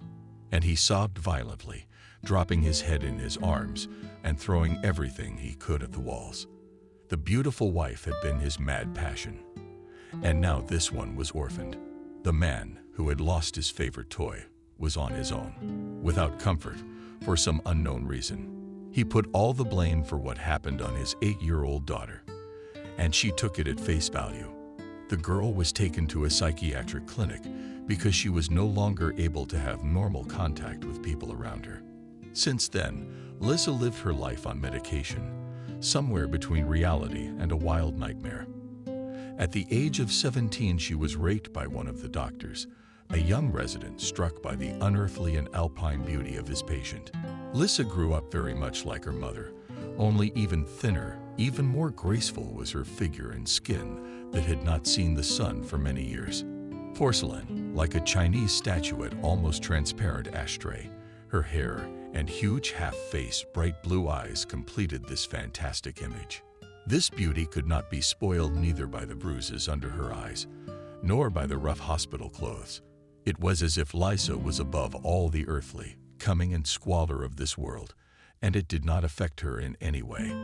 It is unknown whether she realized what had happened to her when a resident blinded by passion dragged her into the little room where the medical supplies lay on the racks and did with her frail cast of body whatever he wanted. 9 months later, she gave birth to a baby. a tiny, weak baby girl who was immediately abandoned by Lisa's, the guardians. She herself, considered incapacitated. She could not decide anything, but somehow she remembered the brief time she saw her child and even breastfed it. Several times she was brought to feed the girl until she was placed in an orphanage. Where's my girl?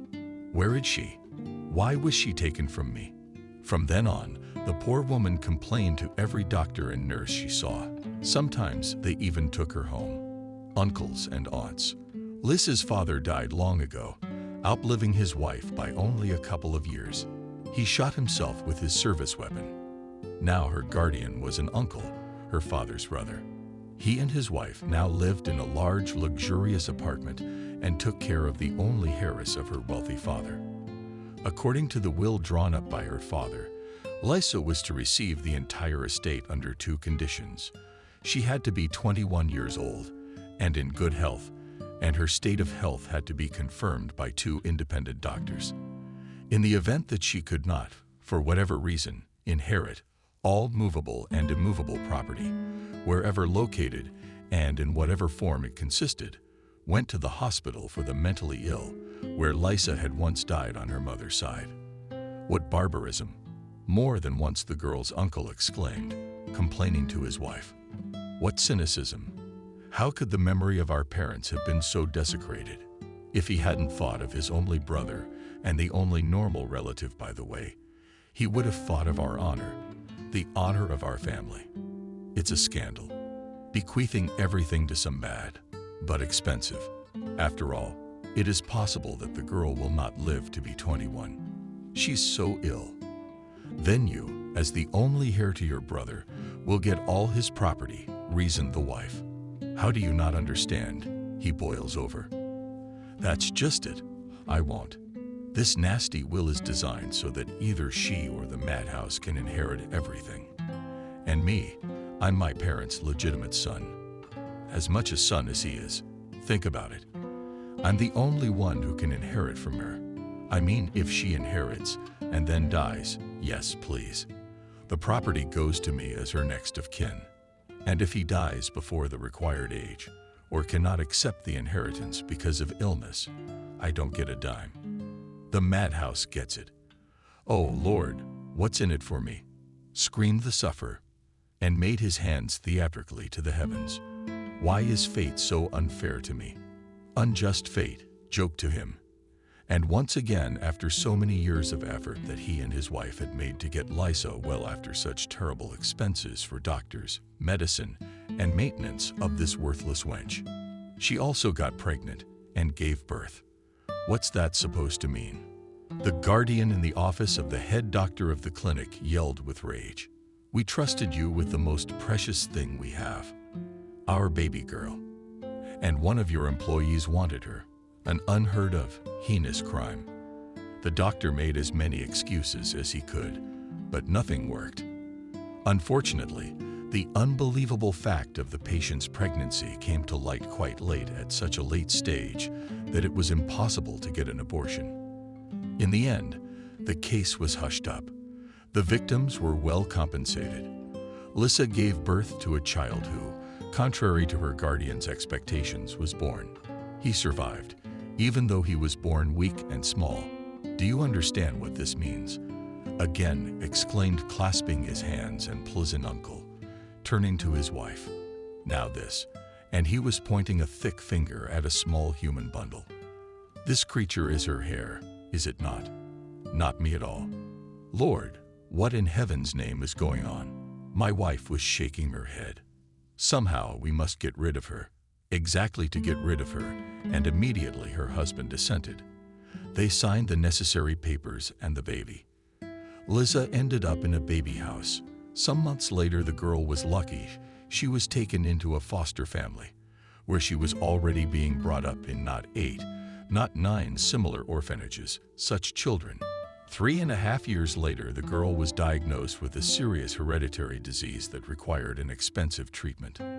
And the foster parents couldn't think of anything better to do than just throw the unwanted child out. True, before that they wanted to do something more humane and take the girl back to the orphanage. but they were told that all institutions were now full, and they needed to wait a little longer. The parents didn't want to wait for grief. It was uncomfortable. The little girl kept getting her bedclothes dirty, and she was crying loudly and talking quite badly, and it was impossible to understand why she was crying, or just had no time to figure it out. After all, they didn't take children into the family out of love, but for benefits. Not for that penny that the state pays all parents. It was not the allowance that the state pays all parents who are raising children under 3 years old, but the other allowance that we are entitled to. So the little girl ended up on the street, and along with her, oddly enough, from this house went another mauve British cat, Michelle, which the girl loved very much and stubbornly called a simple common name, Fluff. How many times have I told you, swearing at her? His mother's name is Michelle. Michelle, you stupid fool, and no Fluffy. But why are you hatching to your room? Or how now, I'll give and purple my shell. The coo jumped out at the mistress, kicked in the back, and raising a trumpet fluffy tail, stood between her and the girl and hissed tea, with his ears like a little tiger. You beast. The hostess was indignant and warmed the cat with a mop, and it got hold of her leg with claws and teeth and was thrown into the stairway. What a bastard. And he's a thoroughbred. How much money was spent on him? I can't imagine. Now let them go scavenging. A couple of days later, the brave little girl, who had dared to bring her pooch back to the garbage dump, found him on a walk. Now the two of them were thrown out together, not caring much about what or how the child would live. Social workers paid a visit to the foster family. About a month after that, one of the children was missing, and before her grandmother was sent to the village, the mother reported. The doctor prescribed fresh air and steamed milk. She will go for a walk there and come back. Where will she go? She's our cat. This kitty, after a month and a half of wandering and picked up in a dusty park, Jack, and named his Molly. And the cat along with her. Around the same time, Lissa finally turned 21. Needless to say, her guardians did everything possible to get a concilium of 2 independent doctors, who were very well paid, to declare the girl completely healthy. In her new dress and neat hair, she sat in an armchair and smiled, as she was told to do by the chairs after a delicious cookie. And the notary who had been invited home was drawing up the necessary papers. Okay, well, sign right there. Yes, all right. You are now officially the heiress to all of your father's estate, and you have a certificate of inheritance. Congratulations. Continuing to smile a doll-like, strained smile, Lissa carefully accepted from the hands of a stranger. Pretty, a yellow leaf, and looked questioningly at her uncle. Like, well, did I do everything right? Yes, I congratulate you. Instead of an answer, my uncle said, and then took the beautiful paper and put it away somewhere. And what shall we do with it now? The wife asked the guardian in a disgruntled manner. As soon as the door closed behind the notary, it is unlikely that she is so impossibly healthy will be taken back to the asylum. Well, anything is possible for money, laughed my uncle, but I have a better idea. What is it? My wife wondered. Come into the kitchen, I'll tell you. And he led his wife away, leaving quiet and harmless Lissa in the company of the television and delicious cookies. At last, there was if not a break in business, then some respite, and Jack was able to attend to outside land matters. He took the papers, went to town, found a lawyer who had been recommended to him a long time ago, showed the papers. Complete nonsense, the lawyer summarized. He looked over the contracts with his eyes. How could so many people be tricked by such obvious violations at every step? I just cannot believe it. Of course, everywhere buying up land for a trifle, but it's still a trifle for the ordinary people is very tangible. And this is simply robbery. And I think so, agreed Jack. Would you take it upon yourself to expose this swindler? Sure, the lawyer nodded. There's fraud and forgery, and the use of one's official position for personal gain. In short, the bouquet is 10 years old, if not more. Fine, it's a deal, Jack decided, and left it to the attorneys. All the necessary materials stretched long months of investigation. The villagers were pulled out for interrogations one by one and in groups. The collective farm building was sealed. The activity was suspended. Nick, the chairman, was taken in handcuffs to the pretrial detention facility, where he has been safely for about 6 months. From time to time, Jack went to town on his own business and met with the bankruptcy trustee on this land. The parallel bankruptcy process had not been canceled. Creditors were just banging on the door of the administration building and calling the phones. What are the debts today? Assets? Jack would ask the trustee, and they'd have long conversations, poring over papers. When the trial of the former chairman was nearing its end, Jack announced to the family that he had a surprise for everyone. "It concerns everyone in our village in general," he said at the family table. "My father's birthday is coming up, his memorial. I didn't tell you it was our birthday, too." Jack was quiet, surprised by his own unexpected impromptu, and after listening to the joyful exclamations of his family, added, "On Sunday, I will gather everyone together. There will be a cafe opening at the club." And that very announcement. Surprise. "Jack, I'm worried," my mother said pitifully. "What kind of surprise?" "Don't worry, Mom." The boy stroked her hand affectionately. "The surprise is good. Everything will be fine." On the planned day, the club could barely accommodate all the people who came. First, there was the grand opening of the cafe in a brand new building on a nearby no man's land. Now there was enough place for everyone. "You can come to us and just relax and rent a room for a banquet on any occasion," announced Jack, "son. And for the wake too. Today is Memorial Day for my father, whom you all knew well. He was a wonderful man of pure soul. I am his son, of course, but I am far from him. However, I want to be worthy of my father's memory.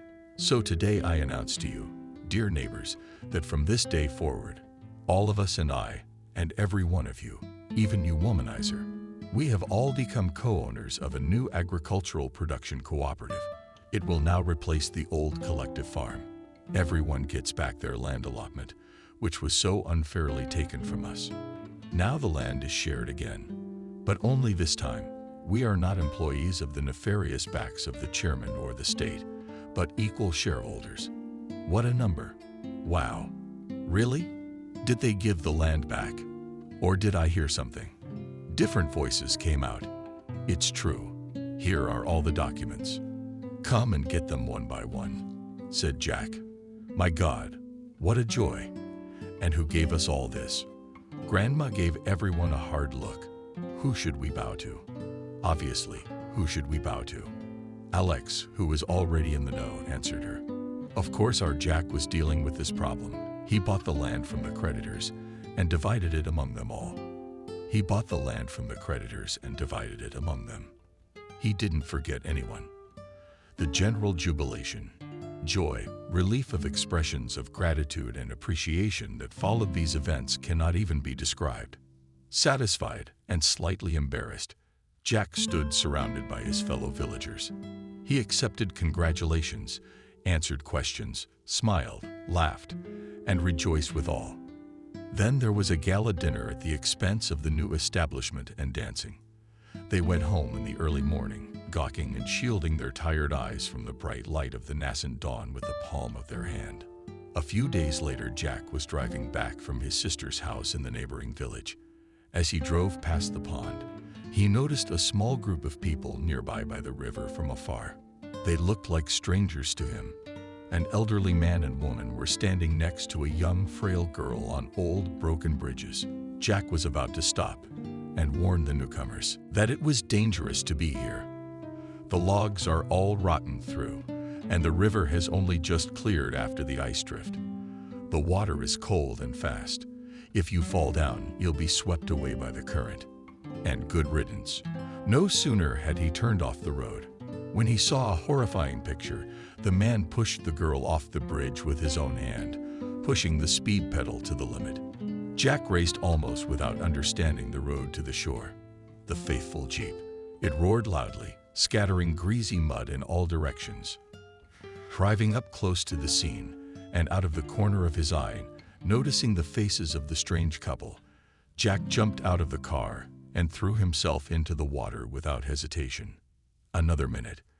The icy jets burned like fire in head and pounded, but the girl was still nowhere to be found. Squinting and gaining more air, Jack dove in, opened his eyes underwater, and saw a dark spot rippling very close. He grabbed it, caught either an arm or a leg. It was impossible to make out in the murky water.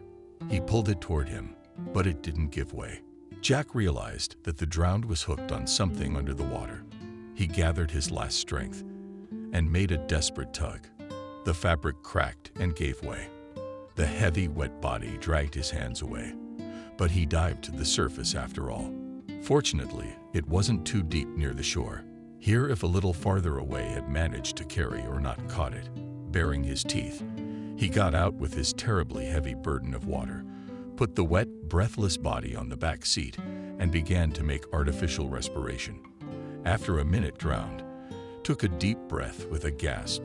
The water came out of her lungs, and she breathed on her own. Then Jack started the engine and drove off at breakneck speed, swiftly away from the river bank toward the nearest paramedic station. Hurry up and help. All wet, wearing sneakers and blind clothes with a girl in his arms, he rushed inside. My God! Everyone ran and hustled, bringing alcohol, towels, hot water, something else. Jack sank down on the couch without energy and rested his head. He wanted to sleep badly. Get up. He heard how through sleep he was stripped, wiped, dressed in dry clothes, given alcohol to drink. Then something else hot laid him on a hospital bed, and immediately the healer fell into a dreamless sleep. Where is she alive? Waking up, the first thing Jack asked. Alive, lying still. The nurse answered. The doctor will come and take a look at you. They were discharged at the same time. Jack got off with bronchitis, but for some reason he had a broken rib when he hit the water. That happens sometimes, the doctor said. And the girl suffered much more. Bilateral pneumonia, shock, and complete memory loss. She spoke little and only smiled at everyone with a calm, unearthly smile. The perpetrator who threw her into the water. They apprehended him at once. He didn't even try to run away. He himself was shocked to find such a tough rescuer in what seemed to him to be a deserted place. The police identified all three and quickly unraveled the chain of events that had brought them to this area. They hoped to get away with it here. To that end, they rented a house nearby, ostensibly so that she could live outdoors in the spring and summer. The investigator told Jack. They thought they would be able to kill her in a place where there was not a soul. And then they would say that she had fallen into the water or down a hill into a ravine by herself. But that's not the way the dark sea turned out. Jack said, "What kind of scoundrels are they? To kill an innocent man for the sake of money for very big ones," clarified the investigator. Very big. Believe me, that often more often than you think. There are a lot of people who kill for a lot less.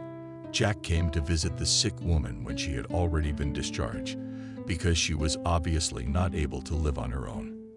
And her relatives turned out to be criminals.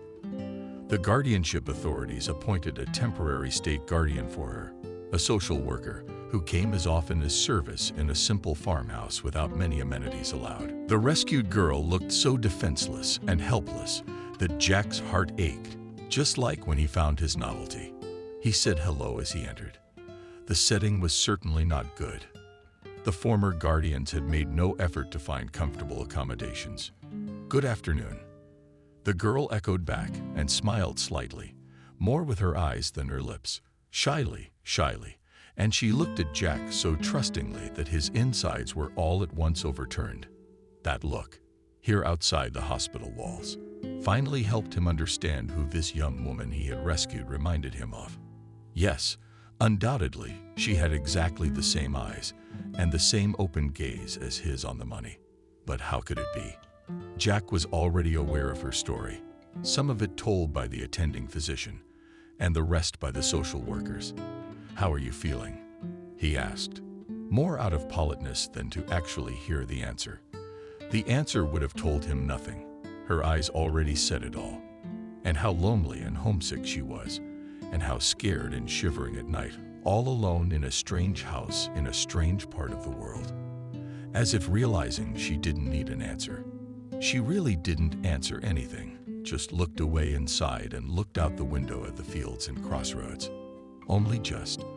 Looking out with dark knees from under the falling snow blanket. "Pack up. I'll take you home," Jack suddenly said, not knowing how he did it. He had no intention of picking her up, and had not prepared for this turn of events at all.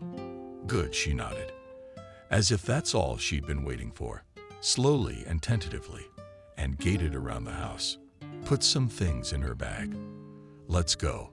Trustingly, she asked Jack and held out her hand to him, exactly like a child. First, he brought her back to her home, expected to go to the doctor the next day, then to the child welfare office to talk about everything, and then to take her back to the city. Daddy flew out to meet them, Molly, and stopped. Surprised and unexpected guests. "Who is Daddy?" she asked her father, stepping closer and clinging to his hand, half hiding behind him just in case. "This is Liza. She's staying with us tonight, and tomorrow I'm taking her home." As he said these words, he turned his gaze to the girl. She stood pale and dazed, and gazed at the new-looking girl's face as if she had suddenly seen a ghost before her. At last, she spoke in a tone that was too calm and detached. "It's a pretty one. I had a little girl too, and then she was taken away." "You had a little girl?" Jack wondered. No one had ever told him about such a fact in his biography. He thought she had spent her entire short life in a clinic under house arrest, the attending physician at the hospital in the district center, after looking at her medical history, and then, after talking to the patient herself, for a long time frowned at her pupils, felt her pulse, and beat a hammer for generations, and for 5 topics, and then he called in a psychiatrist for a consultation. The patient, of course, had spent most of her life with the diagnosis, said the latter also examined Lisa comprehensively. "But I don't see any clinical signs of a real mental disorder. It looks more like some kind of long-standing psychological trauma, an incurable shock, plus a prolonged intake of specific medications and a negative environment." Jack, having spoken to Lisa back in the hospital, for his part, didn't find her to look like a lunatic either. Yes, she was completely unfamiliar with real life, and her behavior was strange, and the way she communicated, stilted and inhibited. But when she smiled, happy about something, the girl's face glowed with such warmth, and such real live emotions, and curiosity lit up her eyes, that there was no doubt. She was not crazy at all, just an unfortunate victim of circumstance. At Jack's house, she was surrounded by attention and care. Her mother gave her homemade goodies. Alex brought her a warm vest. He was horrified by her thinness and blueness. "Really?" As from Buchenwald, he said disapprovingly, shaking his head. What had the girl been reduced to? Molly, having freed herself and made sure that it was a stranger's aunt, no threat to her, brought her to show her her toys. And even the cat came and rubbed his feet, and then suddenly jumped on his lap and began to poke him affectionately, which he had never done with strangers in his life. "Seal." Lisa smiled admiringly. "How nice and fluffy you are." She stroked and looked for his plush coat, wrenched her hands into it, and the cat patiently tolerated it all.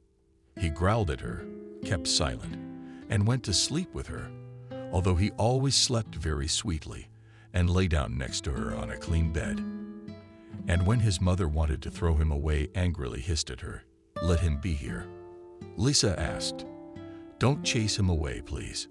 She's a strange one, son," she said doubtfully to Jack's mother when the guests fell asleep. "She has had a very complicated life." Mother answered her son and told her the whole story. Lord, and how the earth carries such heroes. The mother was cross when he finished his story. What was she going to do now, alone, without her family, without support? Someone will hurt her again. With that kind of money, there'll be plenty of hunters. That's what I think, Jack sighed. We'd better help her somehow. But how? Maybe she could stay with us for a while. Adrina suddenly suggested. I would teach her everything. How to live, how to talk to people, how to manage the household little by little, of course. Are you serious? Jack asked, looking intently at his mother. Of course, she nodded. It's too bad about the girl. You can't leave people in this kind of trouble. I think, son, that it was fate that brought her to us, and you did not save her from the water by accident. It's God's work. All right, Mom. He kissed his mother on the forehead. You are the best. For tomorrow, Lisa was told that she could stay with them as long as she wanted. No one would force her to stay. And they won't take any money for her stay. You look to me like you're my own daughter. That's how I feel. That's the whole story. Adrina told her. Liza looked intently at the woman and suddenly ran up to her and hugged her and cried. And Adrina, too, wept. What are you, daughter? Grandma, why are you crying? Molly came into the kitchen, holding her favorite doll in one hand. Are we in trouble? No, Molly answered her Adrina, wiping away her tears. We have joy sometimes cries too, you know. No, she shook her head. A girl laughs for joy. Let's have a better laugh. And she burst out laughing, showing the strange adults how to rejoice. That morning, Jack left for the big city where he himself had lived all these years and where Lisa was trying to survive. He was carrying with him an official request from the guardianship authorities so that he could meet the head doctor of the clinic where she had been seen and treated for years. Girl, Jack was determined to talk to him and get an abstract of her medical records. He still couldn't get enough of it. The strange resemblance between Lisa and Molly, and the girl's words about her baby being taken from her. Of course, the head psychiatrist was in no mood to explain anything to an outsider, but he did issue a statement. It couldn't be helped. Such requests had to be answered. Jack rubbed his chin thoughtfully and frowned. It did state in McKee that almost 5 years ago, Lisa had given birth to a baby girl, and then the name of the institution to which she was given afterwards. Already almost certain of his previously vague premonitions, he returned home where he was met by 3 women, an old one, a young one, and a very young one. They were baking apple pie and laughing merrily. We have something to show you, said the mother when she was finished with the dinner and the pie. Look, she took her hands for a day at a time and lifted the hairs on the back of her head and pulled them apart with her fingers. See the large, dark brown, heart-shaped mole flaunting under her long hair. It was Lisa who showed me it was there, my mother told me. She told me her baby had a mole like that. Do you understand anything, Jack? Yes, almost everything now. In turn, he too shared the information he had received with his mother. Jack Lisa entered the room and called his name for the first time. Isn't it good to have you back? You know, I remembered my daughter. Here she is. The girl pointed to Molly. They won't take her away from me now, will they? And Lisa looked at him with her cornflower eyes of a fairy elf, with such a Molly that he felt, understood suddenly what he should have understood long ago. He would never let her go again, and he would never give her up to anyone. Neither would Molly. Of course he would. Shouldn't you be worried now? Liza. He touched her hand gently. We're all together now, and we'll be fine.